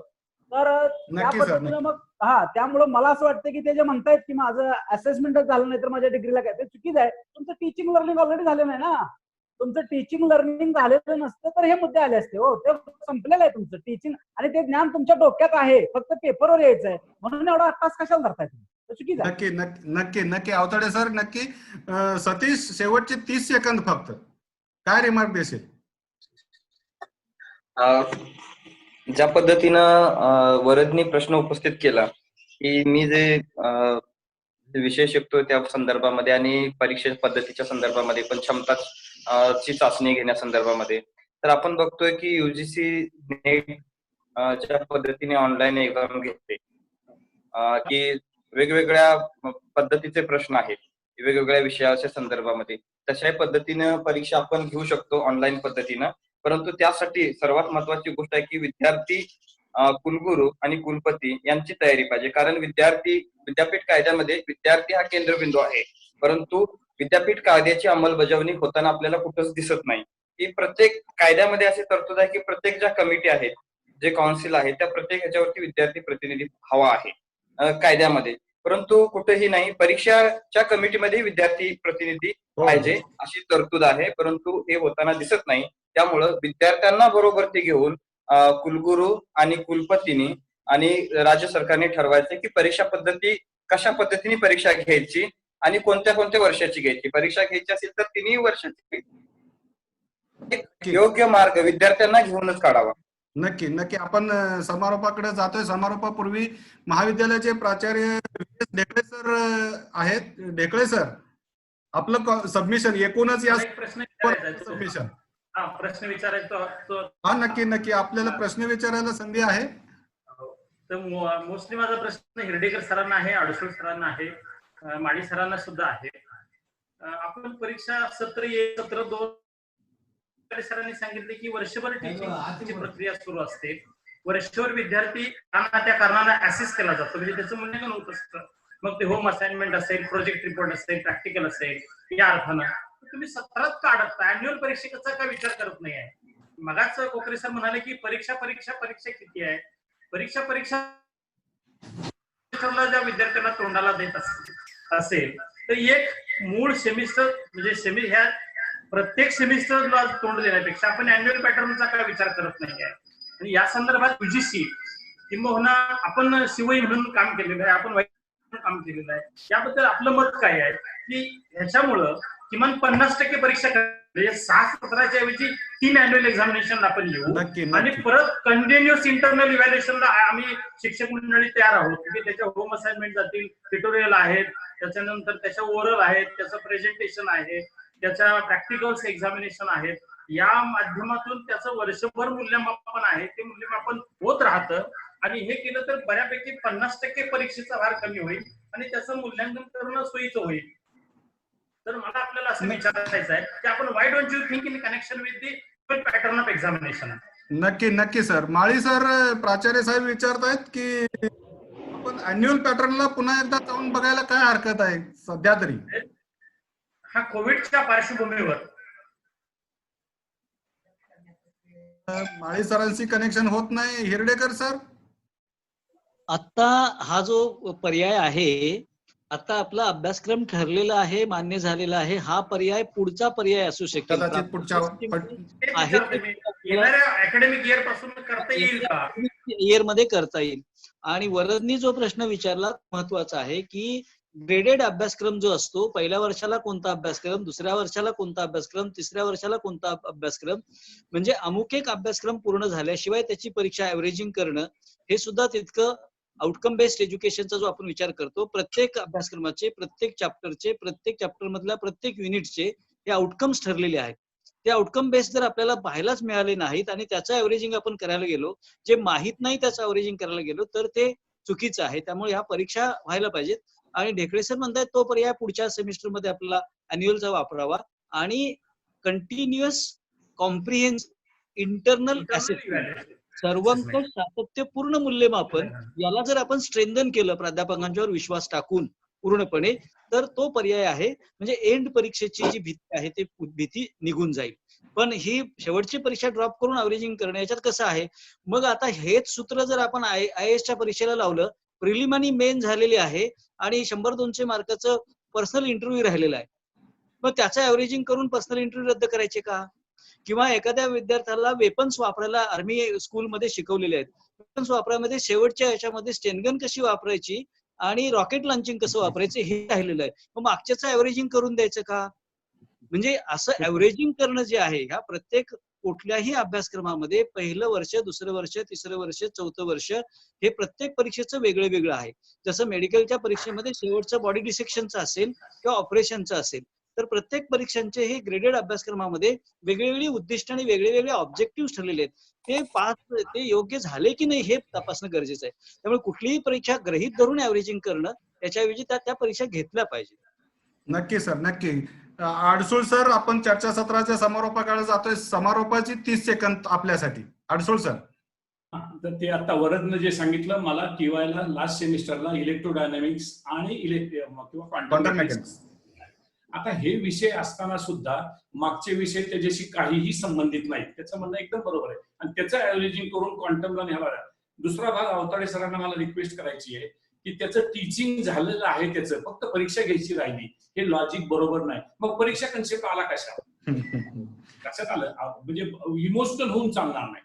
त्याला त्या विषयांची डेप्थ किती आलेली आहे, त्याच्या संकल्पना किती क्लिअर झाल्या, त्याला मॅक्सवेल्स इक्वेशन समजली का इलेक्ट्रोडायनामिक्स मधली, हे आणि ते मागच्या जर मॅथमॅटिकल फिजिक्स वरनं त्याला आपण तर हे कुठेतरी बरोबर होणार नाही.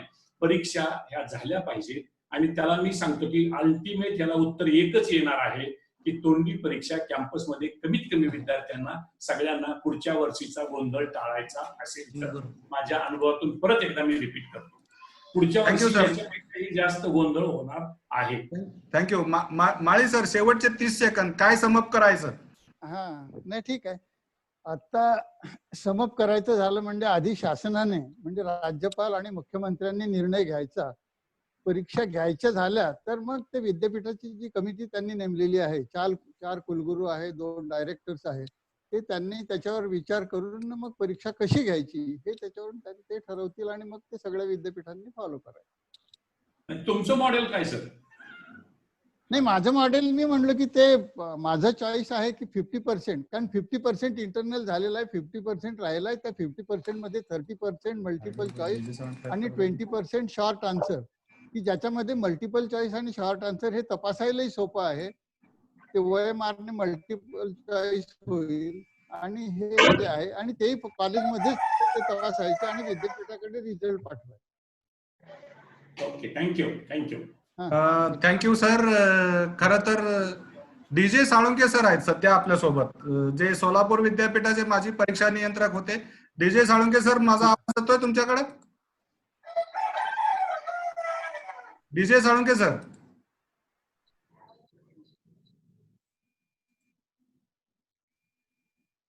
DJ Salunke sir. DJ Salunke सरांशी कनेक्ट होऊ शकत नाही. खरं तर आपण ही चर्चा 10ला सुरू केली होती, 1 वाजून गेलेले आहे. जवळजवळ 3 तासाचा एक पेपर आपण सगळ्यांनी मिळून सोडवला आणि या परीक्षेचं मूल्यमापन करण्याची जबाबदारी किंवा याचं असेसमेंट करण्याची जबाबदारी आपण आपल्या विद्यार्थ्यांच्याकडे देऊ, समाजाकडे देऊ, पालकांच्याकडे देऊ. ते नक्की कशा पद्धतीने मूल्यमापन करतील पाहत राहू. मला असं वाटतंय की या चर्चासत्राचा समारोप करताना एकूणच सार असं निघतंय की परीक्षा ह्या झाल्या पाहिजेत. आपत्कालीन परिस्थिती आहे, आपत्कालीन परिस्थितीत परीक्षेचं स्वरूप हे पूर्वीच्या प्रमाणे राहू शकत नाही. त्याला काहीतरी नवीन सोल्युशन दिलं गेलं पाहिजे. नवीन सोल्युशन हे प्रॅक्टिकल लेवलला असलं पाहिजे, ग्राउंड रियालिटी समजून घेऊन केलं पाहिजे. हे वर्केबल सोल्युशन जर शासनानं एकत्र बसून सोडवलं, मग त्याच्यात राज्यपाल मोठा की कुलगुरूंची जबाबदारी का परीक्षा काय विद्यापीठ कायद्याची जबाबदारी, या सगळ्या चर्चा करतोय आपण. मधला काही काळ हिंदूराव पाटील सर होते. पाटील सर, तुम्ही जॉईन झालाय? हो, जॉईन झालाय. पाटील सर, आम्ही समअप करतोय. तुमचं शेवटचा फायनल समअप रिमार्क 30 सेकंद.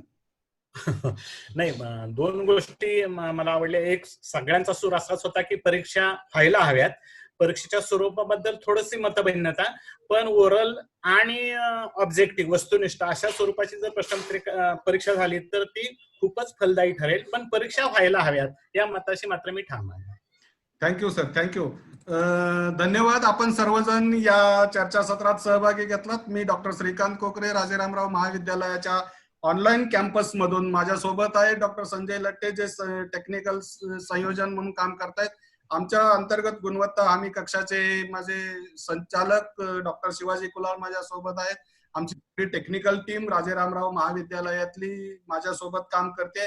त्या सर्वांच्या माननीय प्राचार्यांच्या परवानगीनं आपण या चर्चासत्राच्या समारोपाकडे जातोय. मला एका समारोपापूर्वी आपल्या सर्वांना एक विनंती करायची की आज आपण सगळेजण राजारामराव महाविद्यालयाच्या ऑनलाईन कॅम्पस मध्ये आलात. मला ऑफलाईन कॅम्पस मध्ये आपल्या सर्वांना एकत्र पाहायची इच्छा आहे, तुमच्यासोबत चहा शेअर करायची इच्छा आहे. भविष्यात हे कोविड-19चं जे एक आपल्याकडे आलेलं संकट आहे, हे संकट लवकरच दूर होईल अशी अपेक्षा करू. आणि एकूणच अवताडे सर म्हणल्या तसं प्राध्यापक काही घाबरत नाही, आपण काही घाबरणार नाही, आपण कुणाला घाबरणार नाही. आपण उलट भीती न बाळगता कसं समाजाला सामोरं जायचं हे शिक्षण देणाऱ्या शिक्षक गटातले सगळेजण मंडळी आहोत. आपण समाजालाही या संकटापासून दूर करण्याचं आत्मबळ देऊ, त्यांना सजग करू, त्यांना ज्ञानी करू. आणि पुन्हा एकदा आपल्या सर्वांचं मी आभार व्यक्त करतो, ऋण व्यक्त करतो आणि आपल्या सर्वांना ग्वाही देतो की आजच्या या चर्चासत्रातले जे काही आउटपुट्स आहेत हे आउटपुट्स हे राजारामराव महाविद्यालयाचा अंतर्गत गुणवत्ता हमी कक्ष या नोंदी आपापल्या नावानं आपापल्या हुद्द्यानं आपण त्या राज्यकर्त्यांच्या पर्यंत, शासन कर्त्यांच्या पर्यंत, शिक्षण प्रेमींच्या पर्यंत, शिक्षणाचा कारभार चालवणाऱ्या यंत्रणेपर्यंत आपण त्या पोहोचवू. आणि अपेक्षा करू की अगदीच थोड्या काळात आपल्याला एक सजग, सुलभ, सहज गतीनं उपलब्ध होणारा या परीक्षेवर उपलब्ध होईल. आपण सर्वांनी सहभाग घेतल्याबद्दल सर्वच प्रेक्षकांचं, मान्यवर प्रेक्षकांचं, मान्यवर पाहुण्यांचं आणि महाविद्यालयाच्या आमच्या सगळ्या टीमचं मी पुन्हा एकदा आभार व्यक्त करतो आणि ही बैठक माननीय प्राचार्यांच्या परवानगीने संपवतो. धन्यवाद. धन्यवाद. धन्यवाद सर. Thank you sir. धन्यवाद. धन्यवाद.